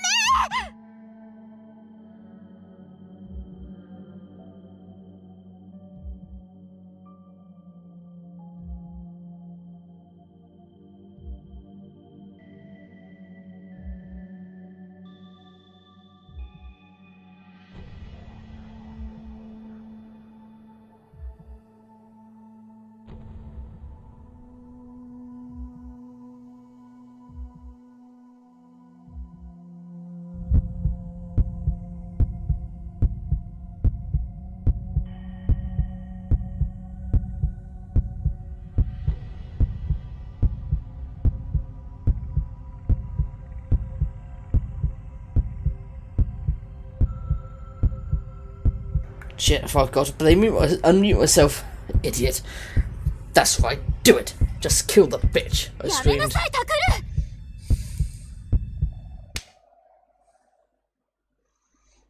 ル。 I heard Kuruso yelling in my ear. At the same time, I felt a strong slap across my cheek. And then Kurusato and I were pulled apart. I suddenly regained control of my senses. Kuruso, Ito, and Sarika had grabbed me and were holding me back, while Omura and Kazuki were doing the same to Kurusato.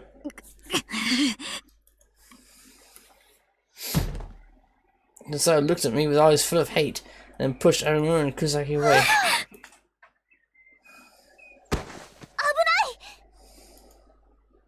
Sarika quickly grabbed them and held them up. 大丈夫？うん。ありがとう、セ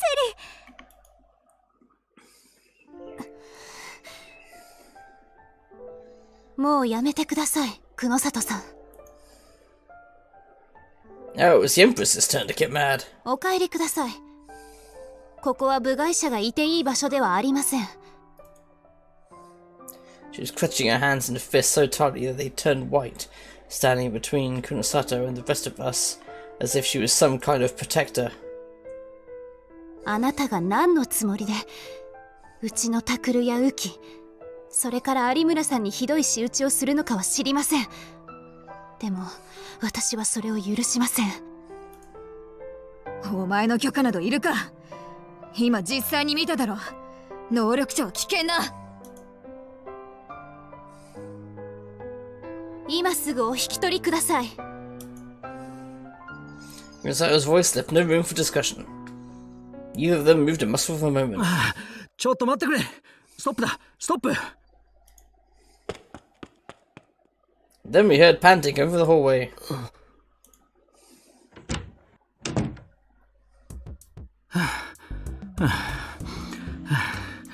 どこへ行ったのかと思えば、やっぱりここか、久野里さん。It was Shinjo. He must have been running for a while because his hair was messed up and there was sweat on his forehead. Well, with the hair, I'm not sure you could tell the difference, surely. 俺に任せてくれと言わなかったか？あんたの悠長なやり方では大切な証拠が消されてしまう。焦るのはわかるが、物には言い方というものがだな。申し訳ない、クルスさん。俺たちは何も揉めたくて来たわけじゃないんだ。じゃあ何のご用ですか？そう怖い顔をしないでくれるかな。Shinjo looked at both of them troubled. And then he turned toward me. なあ、宮代君。君の言いたいことはわかる。昨日、浮君を連れ去ったことも別に責めたりしない。確かに俺たちが間違っていたかもしれん。だから今日はちゃんと頼みに来た。浮君と、あとできれば君と有村さんもしかるべき場所で一度検査を受けてほしいんだ。は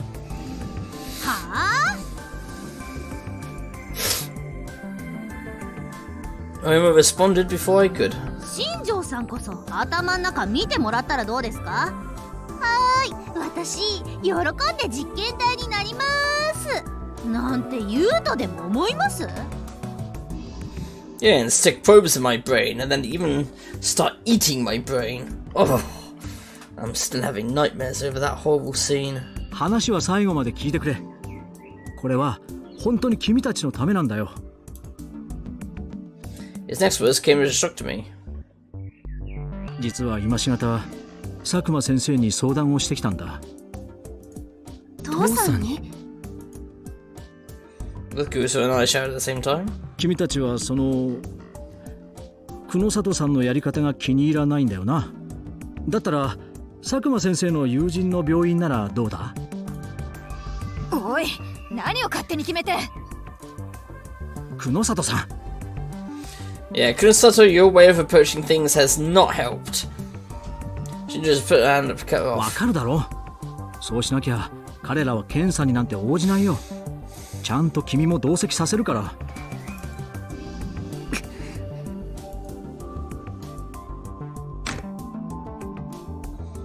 Kunosato followed her brow in anger, then turned around and left the room.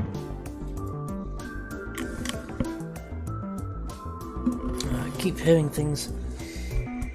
Shinjo waited until he couldn't hear footsteps anymore, then sighed a little in relief. Then he continued.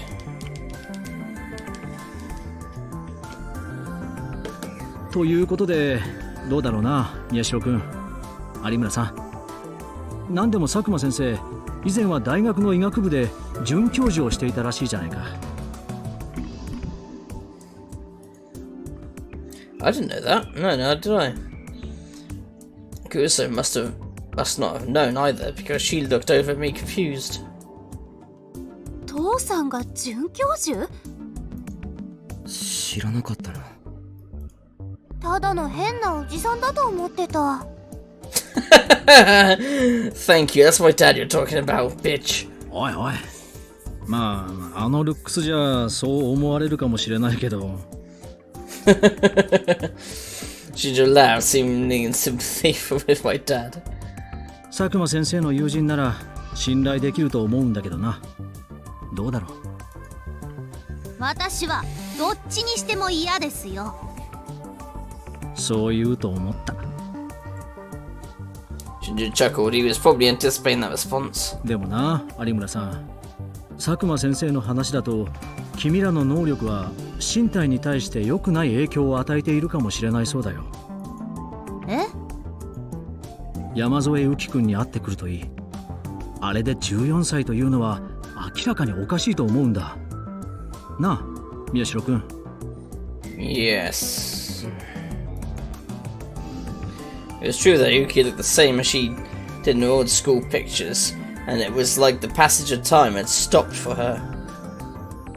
If that was caused by her powers. ウキ君に関しては絶対に精密検査をすべきというのが佐久間先生の意見だ。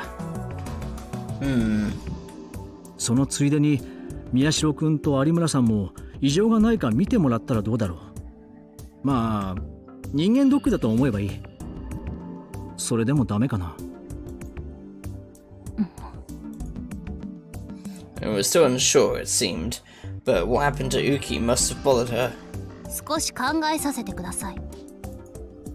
ああ、それで構わない。まだ OK したわけじゃないですよ。もちろん。I looked out the door where Kunosato had just left. 父さんが必要だというなら検査を受けてもいいです。けどその途中でもし久野里さんがその山添や有村を実験動物みたいに扱ったりしたら。 I said for a second, unsure what to say, but then I continued. 僕だって怒ります。能力を使ってその検査なんかできないようめちゃくちゃにしてやりますから覚えておいてください。タク？ Oh, using threats, are we? おいおい。ダメよ、何言ってるの。 Everyone was shocked at seeing me act so differently than usual, but I remember the sense of power or omnipotence that I just felt, and shivered a little. That's right, I could do it. I would do it. If I had to, I could do what I just did. 了解だ。検査中は俺が注意をしておく。それでいいだろ？ I guess it makes sense as to why certain psychics were acting quite pissed off. The power boost they get. Shinju sighed a little and shook his head. He was probably trying to come up with a way to keep Kunosato quiet and not having much luck. それじゃあ部活中のところお邪魔したね。He went to leave the room, but just before he stepped into the hallway, he turned around. あっといけない。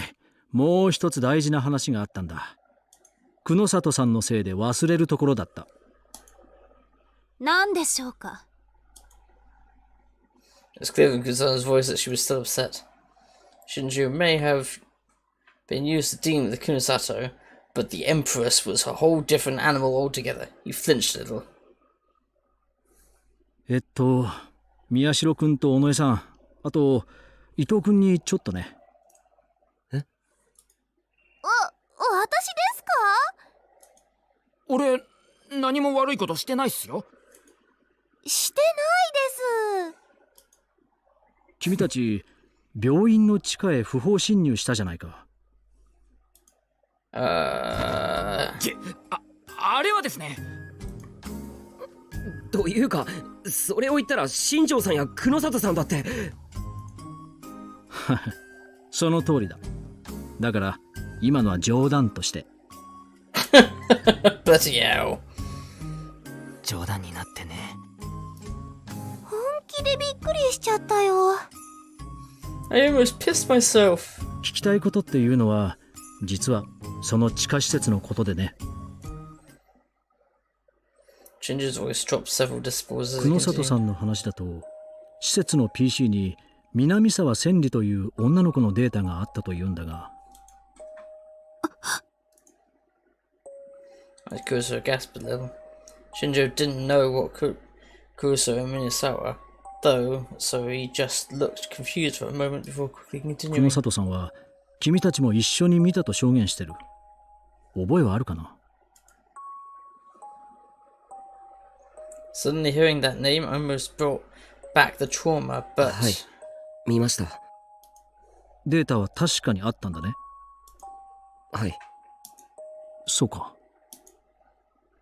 Shinjo looked at Ito and Savika too. They both nodded. ならこれを確認してほしい。証拠品でね、実物を持ってくるわけにはいかなかったんだが。He put his hand in his pocket and took out a photo. It showed what looked like an ID card. Arc Heart Tokyo General Hospital. So that must have been after the earthquake, because only after the earthquake did it become AH Tokyo General Hospital. Whereas before it was just called AH Hospital or something. Or AH Tokyo.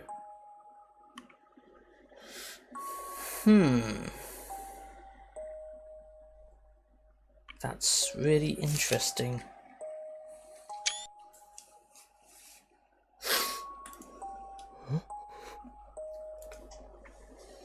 I couldn't believe my eyes. The card looked old and it was dirty and scratched in spots.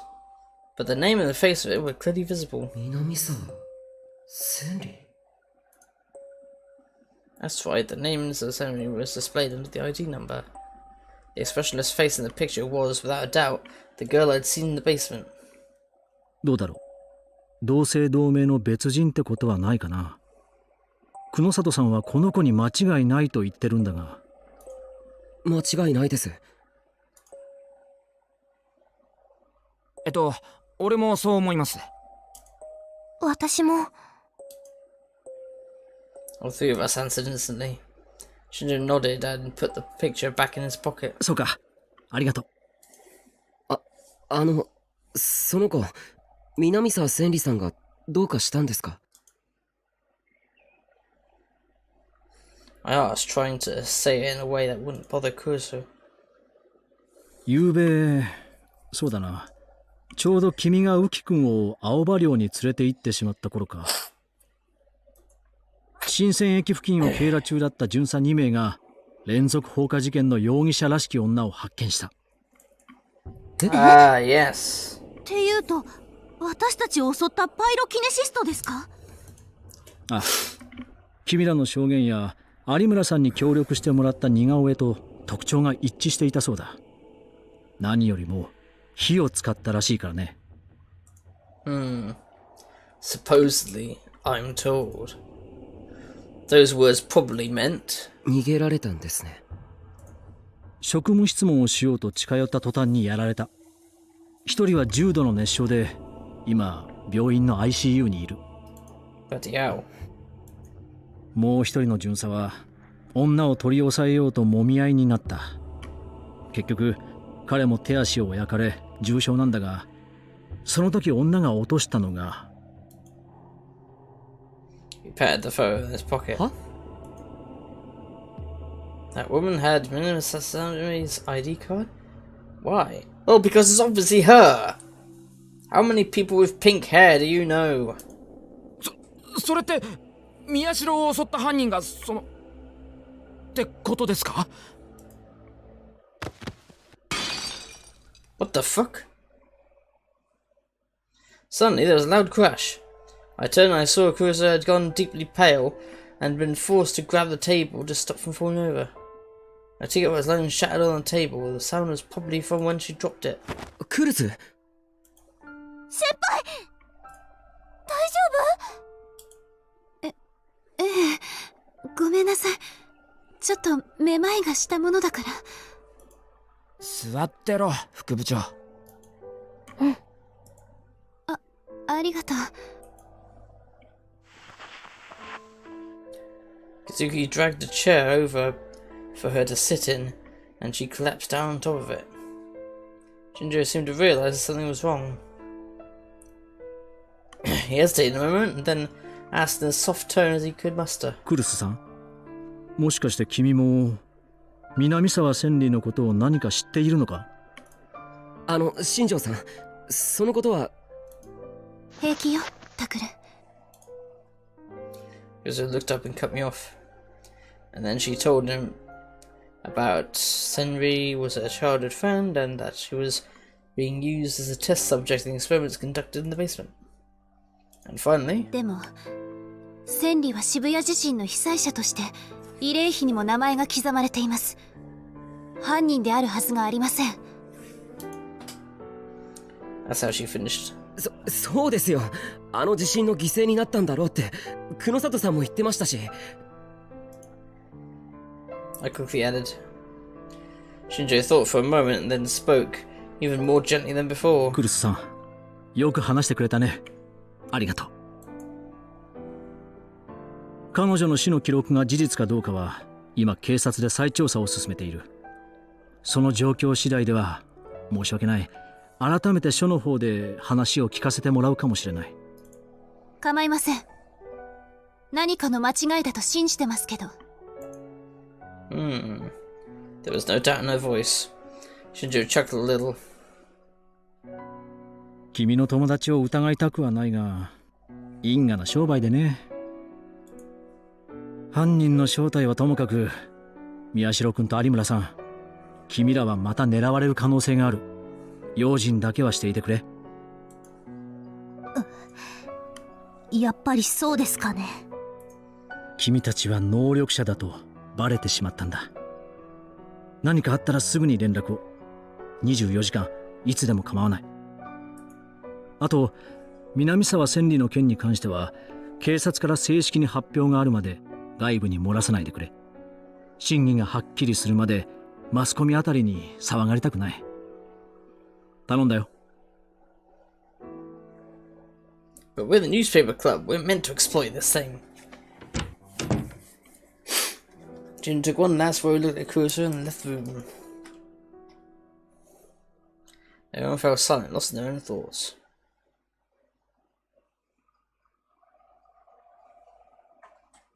In the end, we cancelled the club meeting and Kurusu went to the student council to finish up her work. She was still pale. We all got ready to go, but for some reason, no one actually left. Sariko and Aruma had been paging through the magazines. Kazuki was still silently playing SO2. Ito and I were thinking about the case and glancing occasionally at the map on the wall. There was a new sticky memo on the map. I was trying to decide if we should add it. Kurusu had written it down and copied it herself. Power of woman who attacked Takaru.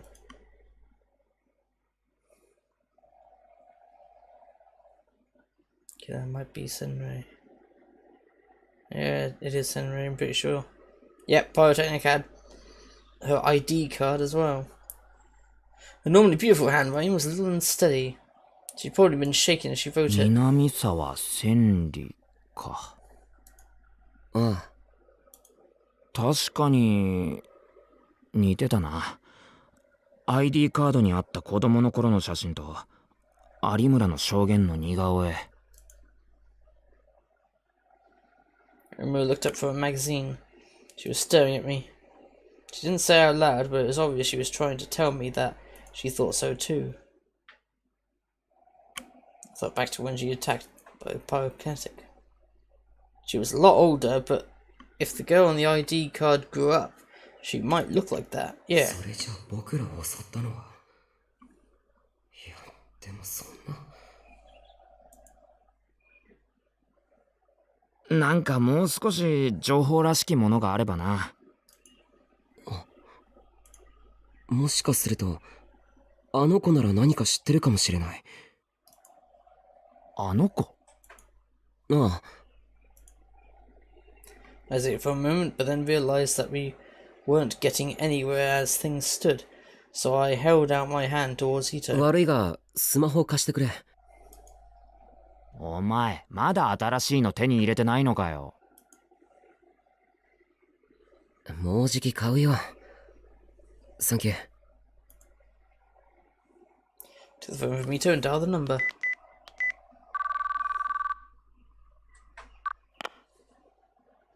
After a few rings, I heard a voice I knew well.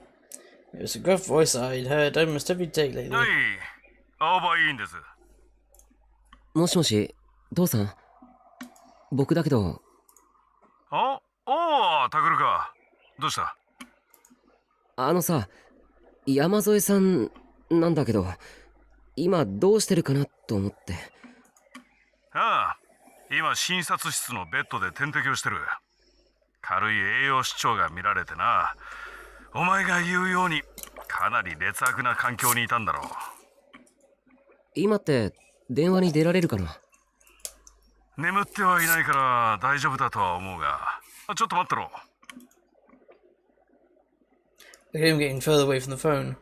A second later, I heard a loud, high-pitched girl's voice. ちょっとタクルにウキちゃんは治療中なんだから邪魔しちゃダメだよ。Oh, for God's sake.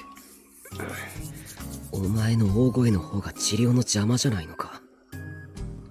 Plus, I'm working on an investigation. Now sit down and shut up. Yui had probably been so worried about him that she raced home after school. It was great to see her being such a good friend, but right now it was a huge ああ、 nuisance. いいから山添さんに代わってくれ。大事なようなんだ。後じゃいけないの？これ絶対に内緒な。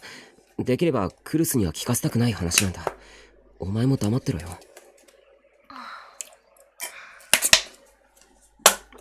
You shouldn't be cheating on Nono.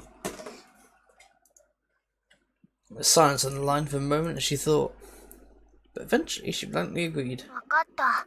待ってて。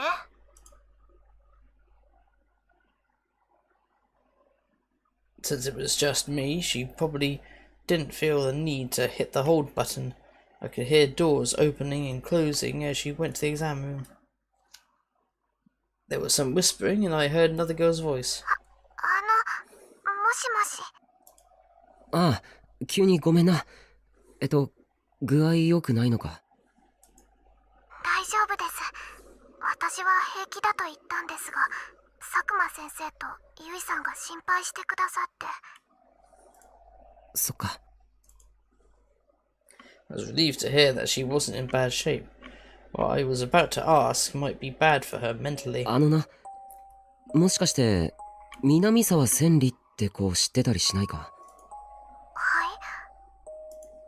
南沢千里。記録によると渋谷自身まで君と同じ施設に通っていたはずなんだ。年齢は6年間だから12歳くらいかな。南沢千里さん。そうだ、どんなことでもいい。彼女について何か覚えていることはないか？南沢さん、南沢さん。She seemed to be trying her best to remember. I saw the rest of the newspaper club, not just Ito, but Suriko Omura and Kazuki as well, were staring at me and trying to hear the conversation. Mizuri thought a little more before she spoke. 直接会ったりお話ししたことはないです。でも何度か治療室に入っていく姿を見かけたことがあります。あの子は私よりも辛い治療をしてるって。だから私も頑張るようにって先生に言われました。It's more painful, so you have to work harder. Jesus. I remember the experiments I'd seen as a little kid and the tiny girl crying for help, and I shivered. But Uki had it far worse than I did. She'd actually been exposed to the same torture that Senri was. ごめんな。嫌なこと思い出させて。いいえ、私はそれが嫌なことだとは思っていませんでしたから。そっか。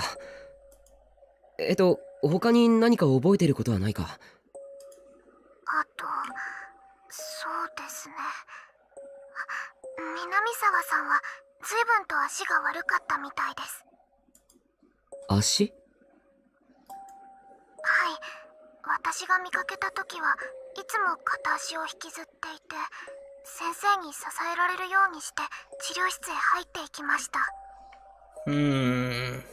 片足を引きずって。Yeah, that matches. 私はてっきり施設で足の治療をしているんだと思っていたのですが。Nope.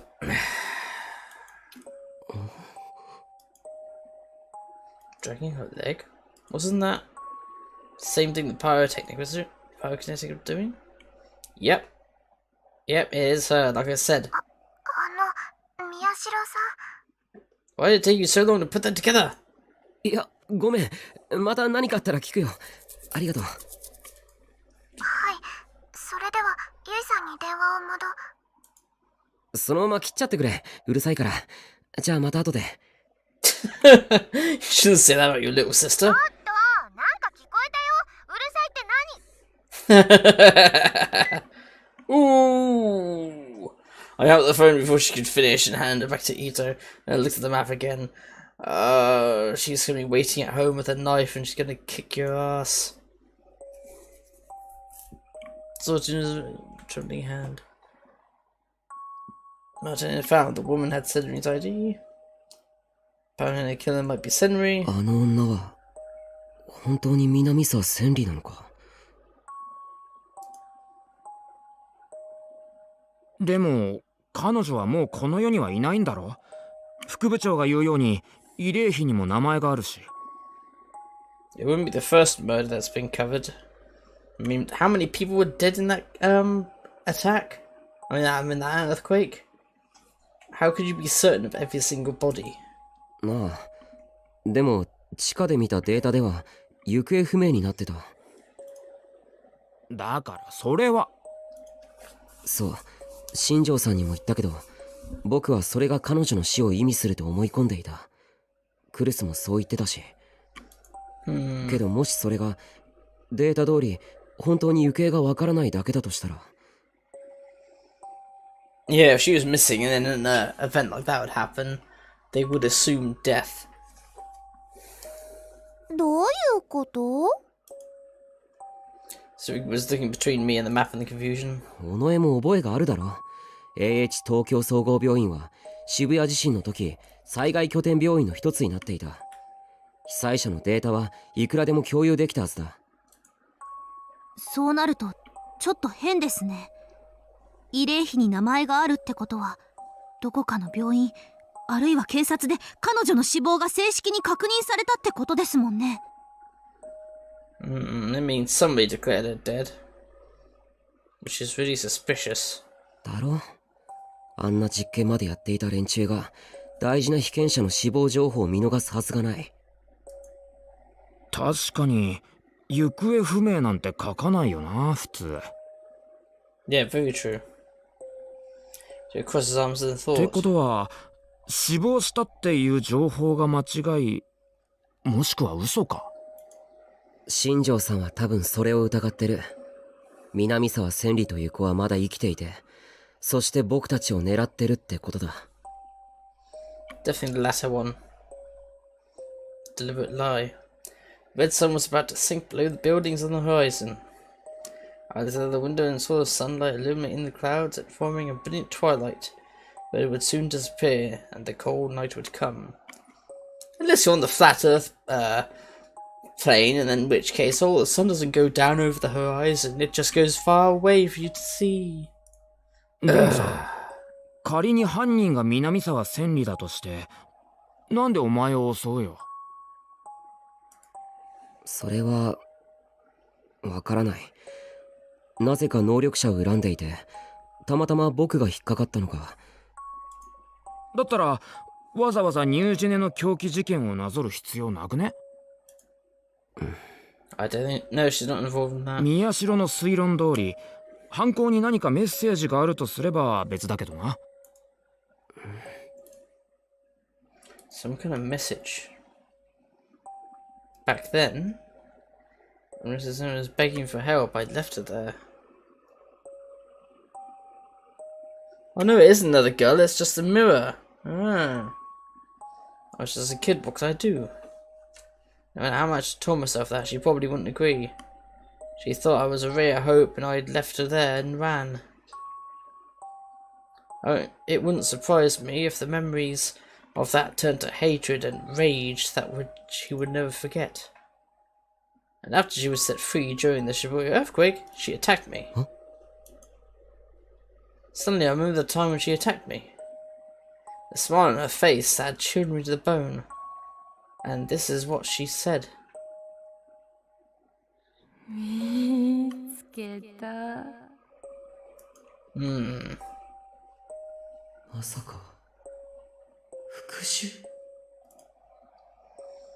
Was this whole thing Minister Summary's way of getting revenge on me? そんなわけあるか。 Realized what I was thinking and slapped my hands against my cheeks to drive the thoughts from my head. Well, my mind, or rather. Oh shit. 本当にいいの？おう、任せろや。やったよ、ウキちゃん。今日から一緒に暮らせるって。 After we got back, Ursa and I were met with some good news. はい、よろしくお願いします。 Is there a spare room? もう、だから敬語はいらないってば。 Shinjo had come here in the afternoon, and that's what he'd worked out. There were several reasons. First, Frisia couldn't keep her anymore, but due to her power, it would be difficult to give her to a normal orphanage. Second, Shinjo was taking a different route than the other officers on this case, so he said he couldn't give her to the police facility.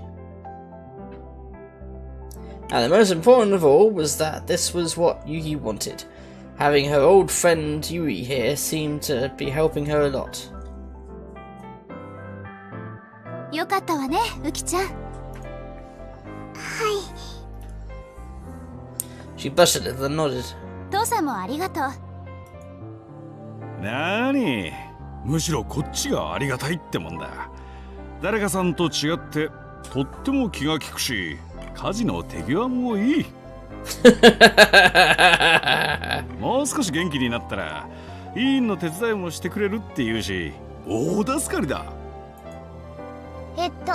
父さん、それは私に対する当てつけと考えていいの？ Yep, most likely. Yui pouted, but Dad just laughed and ran his fingers through his hair. 部屋はどこにしようかしら。今空いてるところってないわよね。私と一緒でいいでしょ？ね。 No.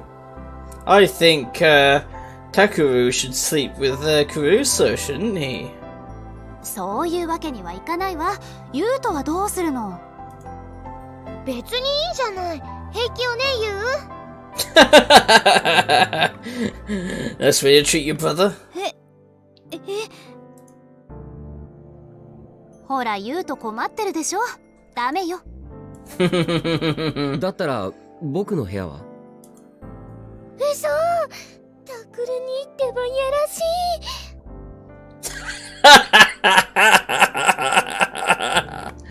いくらなんでもそれまずいだろう。違うよ、そういう意味じゃなくて。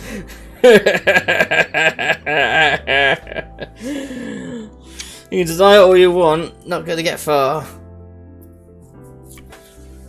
So this case with Sarah, I intended to leave. So I could sleep in the dining room or something and she could have my room. Of course I seemed to know exactly what I was thinking and she poked me in the stomach. なんだよ。ダメですからね。また勝手に出て行ったら。ここにいるのは事件が終わるまでって約束したろ。そうだけど、あなたがだらしないからよ。一人暮らしなんて気が気じゃないって何度も言ってるでしょ。Dad suddenly slapped his hands together. ああ、そうだ。一つ部屋が空いてるじゃないか。え？ほら、今は使ってないが、以前ナースの宿直室だった。あそこって物置じゃない、今。でもな、日当たりもいいし、物置にしとくのはもったいないと思ってたんだ。そう思ってたのなら、もっと早く片付けて欲しかったわ。Gives a sigh and turned to me. 明日部屋の片付けをしましょう。手伝ってね。はーい。 That is not a request. Yuto answered cheerfully. でも今夜はどうしようか。ユイとウキちゃんが一緒で、ユウトは父さんとでいい？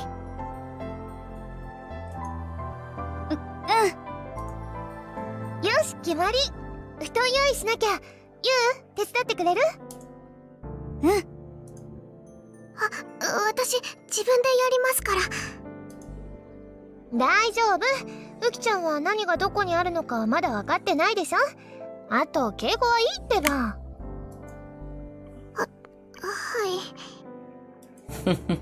い。だから、そこははいじゃなくて、うん。ね、言ってみて。でも、私も手伝うので。そう？それじゃあ一緒に。あ、ちょっと待ってくれ。I stopped Yuki before Yui could take her out of the room. どうしたの、タクルに？山添、新庄さんから話は聞いたけど、もう一回だけ確認させてくれないかな。はい。僕のスマホ、今どこにあるか本当に知らないんだよな。スマホ？ほら、こういうのだよ。Yuki took out her phone and showed it to Yuki. When she saw it, she finally seemed to remember. 新庄さんが見せてくれた電話機のことですね。あれは、落ちていた場所に戻したんです。その後、誰が拾ったのかわからないか？はい、すみません。そっか。So it was just as Shinjo had said after all. Then who had my phone and the picture inside it? And how had they been able to call Ito's phone? タクルに、もういい？話は終わり？ああ。それじゃあ寝る準備しに行こう。父さん、とりあえず病院の使ってもいいよね。おう、この前干してからまだ使ってないやつがあったろ。あれ使え。あとシーツも。分かってるって。あ、そうだ。ねえ、ウキちゃん、お風呂も一緒に入らない？はい。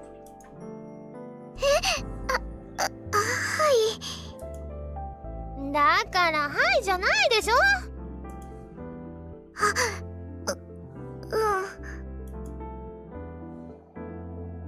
言っとくけど、ユウは別だからね。わかってるよ。ユイのやつ、随分とはしゃいでるな。そうね。でもわかるわ。やっぱりお友達っていいものよ。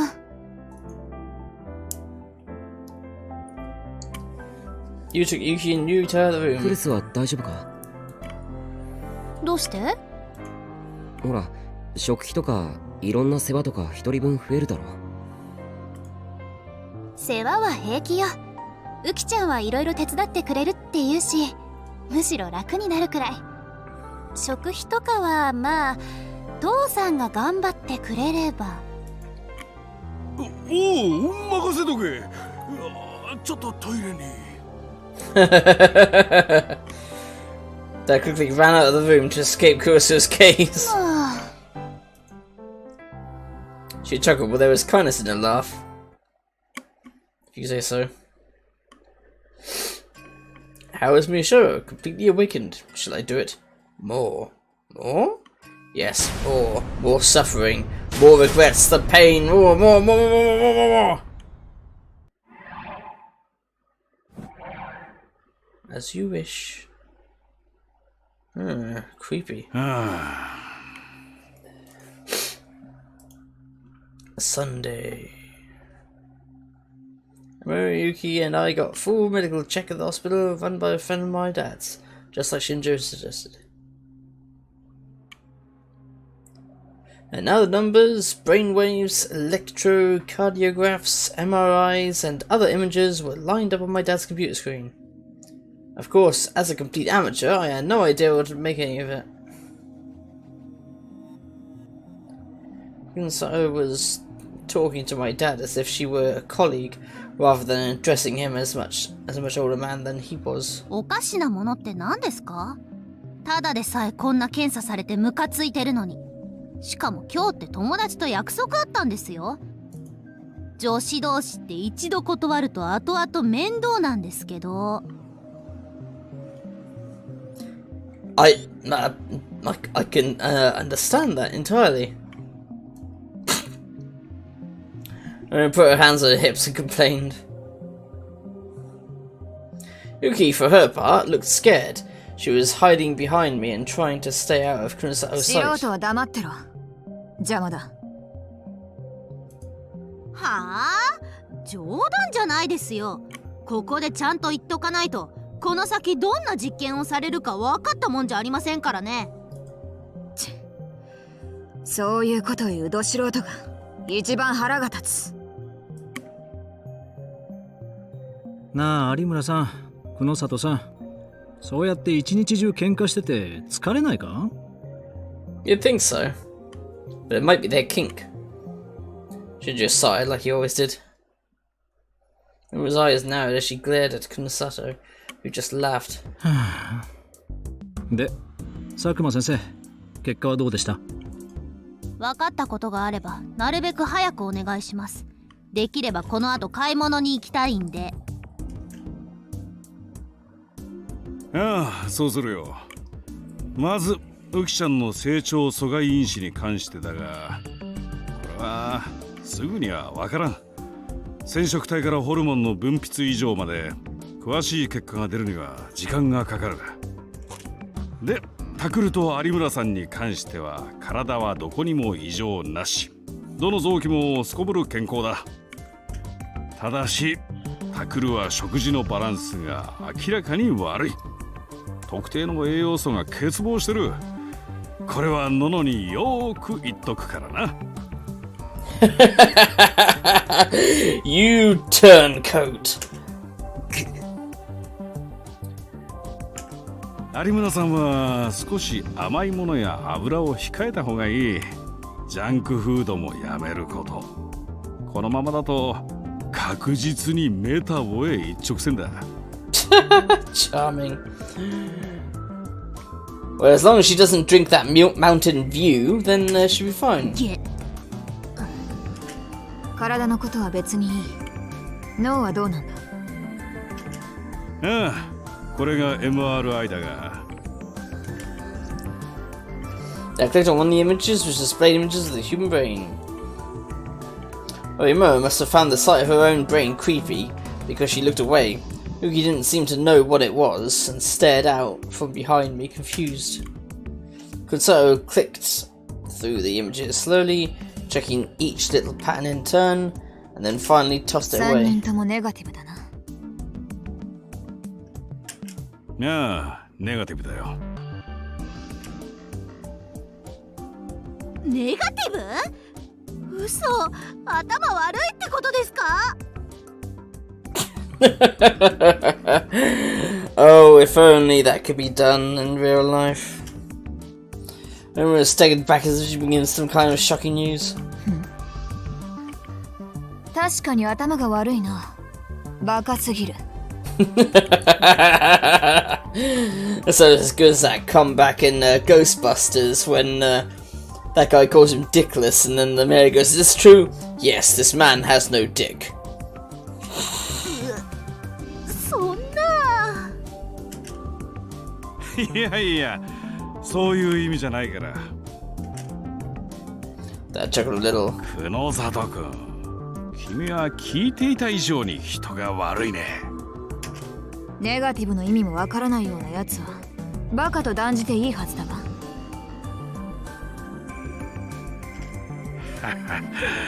こいつは新庄君の気苦労もわかるね。Yeah, negative it depends on what it's attached to in context. Simply saying negative can mean all kinds of things. If anything, I'm thinking it means negative on things like cancerous tumors and such. でしょ？ Should you give Dad a tired smile? 安心していい、有村さん。医学の世界ではネガティブは陰性って意味だ。つまりおかしな症状は出ていないということだよ。Ah, see, yeah, like I was suggesting, no tumors or abnormalities, etc. 君の脳は至って正常ってことさ。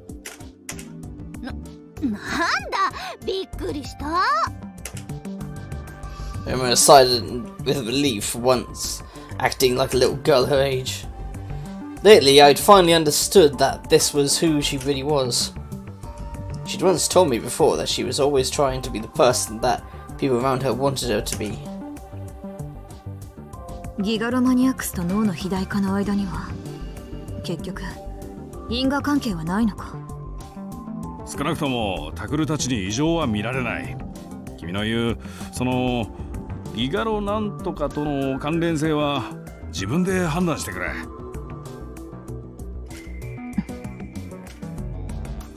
So I found a thought. 一連の殺人事件の犠牲者には特徴があった。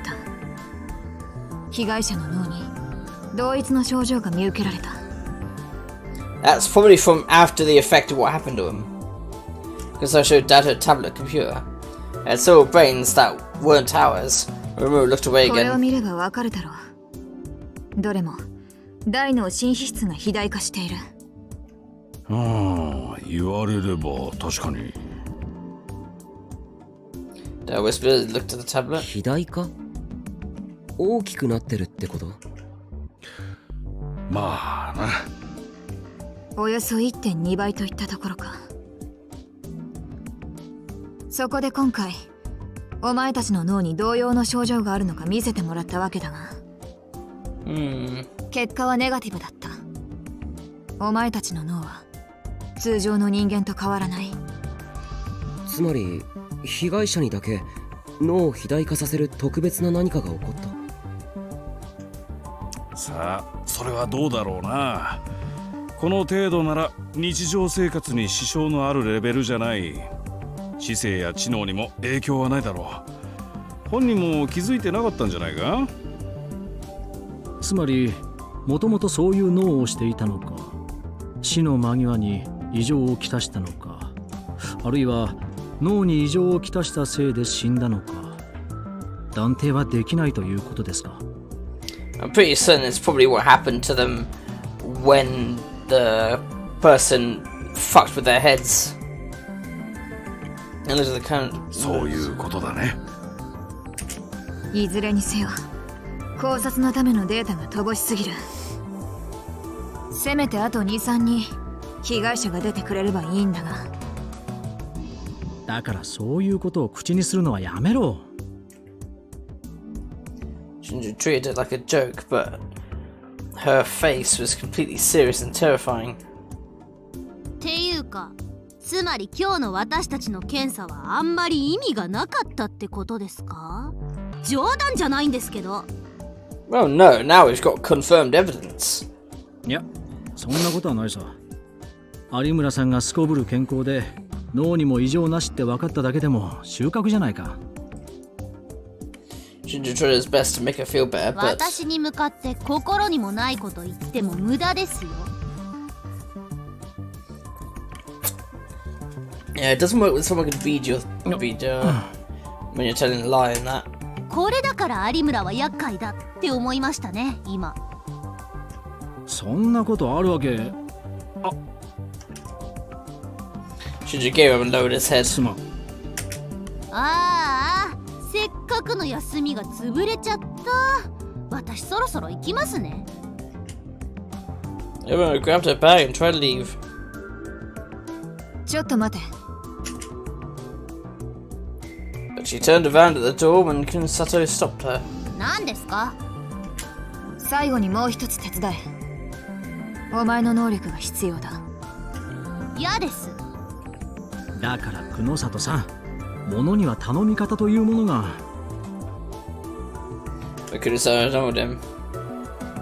山添右紀の能力についてちゃんと聞いておきたい。Yuki shivered and hid behind me.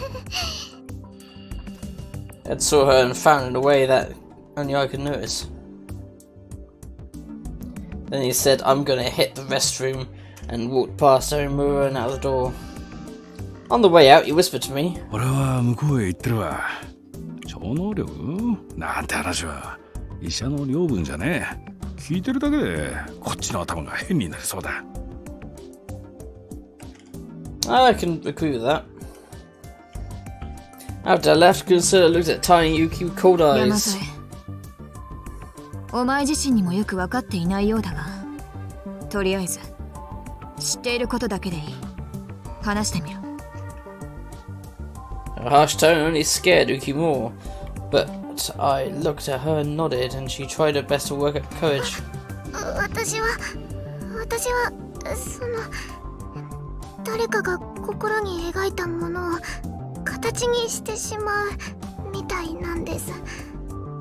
誰かが心に描いたもの？それは誰の思考でもか？私の近くにいる人です。形というのはつまり実体化させるということだな。例えばここにあるコインを私が思い描いたら、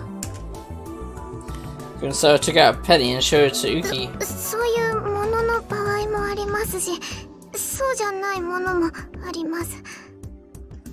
そうじゃないものっていうと？何と言えばいいのかわからないですが、例えば状態を。状態？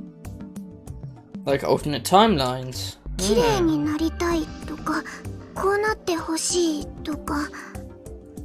それが現実になるっていうのか？現実なんでしょうか。私にもよくわかりません。それは今やろうと思ってできるものなのか？いえ、意識してできるわけではないです。どうだ有村。As I looked over him and just turned her head. はいはい、その子嘘はついてませんよ。全部本当みたいです。無意識のうちに他人の思考や願望をリアルブートしてしまうということだな。なるほど。それならこの前フリージアから姿を消した方法も説明がつく。百瀬さんの思考がリアルブートされてしまったわけか。So her power could only reboot other people's thoughts and wishes, not her own. It was like her own life. She had no hopes of her own, and only lived her life for the sake of others. In a way, it was a very sad power. Yeah, to be honest, I'd love that power because I would love to help others. 好むと好まざるとに関わらず能力を発動してしまうという点では、そこにいる有村ひなえと同じ部類だ。能力自体は大したものだが、不便なものだ。不便で悪かったですね。で、それはいつからだ、山添。いつからそんな能力を身につけたのかと聞いている。地下施設での実験中にか？いえ、私は劣等生でしたから。ならいつだ？多分渋谷の地震の後からだと。やはりな。やはりってのは？こいつらの話と、あとあんたが調べた被害者たちの過去、それらを総合して考えると、能力に目覚めたと思われる時期がほぼ同じだ。あの地震が原因だってのか？まだ仮説だがな。So I started to type something in the 待ってく tablet. れ。地震なんてどこでも頻繁に起こってる。その度にギガロマニアックスが生まれてたらキリがないじゃないか。Yeah, that earthquake was not natural. 私が言っているのは地震そのものじゃない。あの時不可思議な現象が渋谷で観測されたのを覚えているか？ Something strange? I do remember actually. もしかしてあの白い光ですか？ Kunsara nodded. That white light. The white light that had covered us right after the Shibuya earthquake. There were a lot of rumours about it, including one that said it was plasma caused by the earthquake. But I'd heard they still didn't really know what it was. 驚いたな。久野里さんが陰謀論者だとは思わなかった。陰謀論ってまさか一時期流行したあれですか？ I was talking about a certain rumour that had gone around right after the earthquake.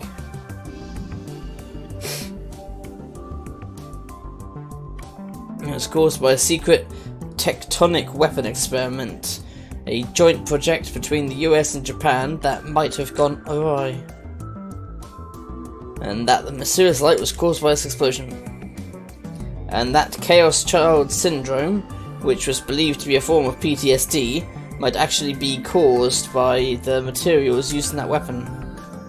The rumour was popular on @channel for a while, but people quickly got bored with it. By the time I'd woken up from my coma, no one was talking about it anymore. No, it'd be more accurate to say that instead of people getting bored, people had done their best to erase all traces of it. Well, I'd say people get bored of it because there's no new evidence. It's not going to refresh, is it? At the time, I'd found this strange and startling look into it outside the internet. Despite the large magnitude of the quake, there'd been no aftershocks afterward. All the damage had been concentrated in Shibuya, and the epicenter had been observed to be far too shallow. Despite all this, not a single scientist was speaking up. Whenever someone raised even the smallest doubt, they were quickly shouted down as an idiot conspiracy theorist. ただの陰謀論だったらいいのだがな。というと？全ての元凶はあの光自体にあるのではないかと私は考えている。地震はその副次的なものに過ぎない。本気で言ってるのか？じゃあ君は光の正体を何だと思ってるんだ？それが分かれば苦労しない。ただ何者かの手によって引き起こされたものだと私は確信している。すいません。そういうのは後でやってください。私は早く事件を解決してくれればそれでいいんで。When I saw that Shinjo and Kunosato were about to start arguing and readjust the tote bag on his shoulder. 私の仕事はもう終わりですよね。じゃあさようなら。宮代先輩たちもまた学校で。ああ、それじゃあな。ウキもまたね。てかもっと元気出せよ。Cheer up. She patted Uki lightly on the head and left the examination room. Uki softly whispered yes ma'am as she watched her go. Oh, that's adorable. Oh, that Kunosato began mumbling herself as she started to look at her data on Dad's PC. There's a different look in her eyes than I'd seen before. To be honest, she looked a little crazy. It wasn't like a mad scientist, it was as if she was concealing some dark obsession. I'd seen the eyes somewhere before. Where was it? When she was eating my brain! I remembered and shivered. あのパイロキネシスト、南沢千里かもしれないあの女の目にそっくりだ。They were the eyes of someone bent on revenge and consumed by hatred and rage.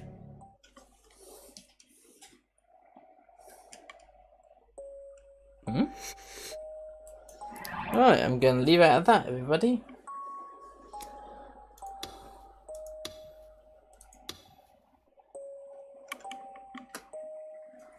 And you have a good night, everybody. Good night.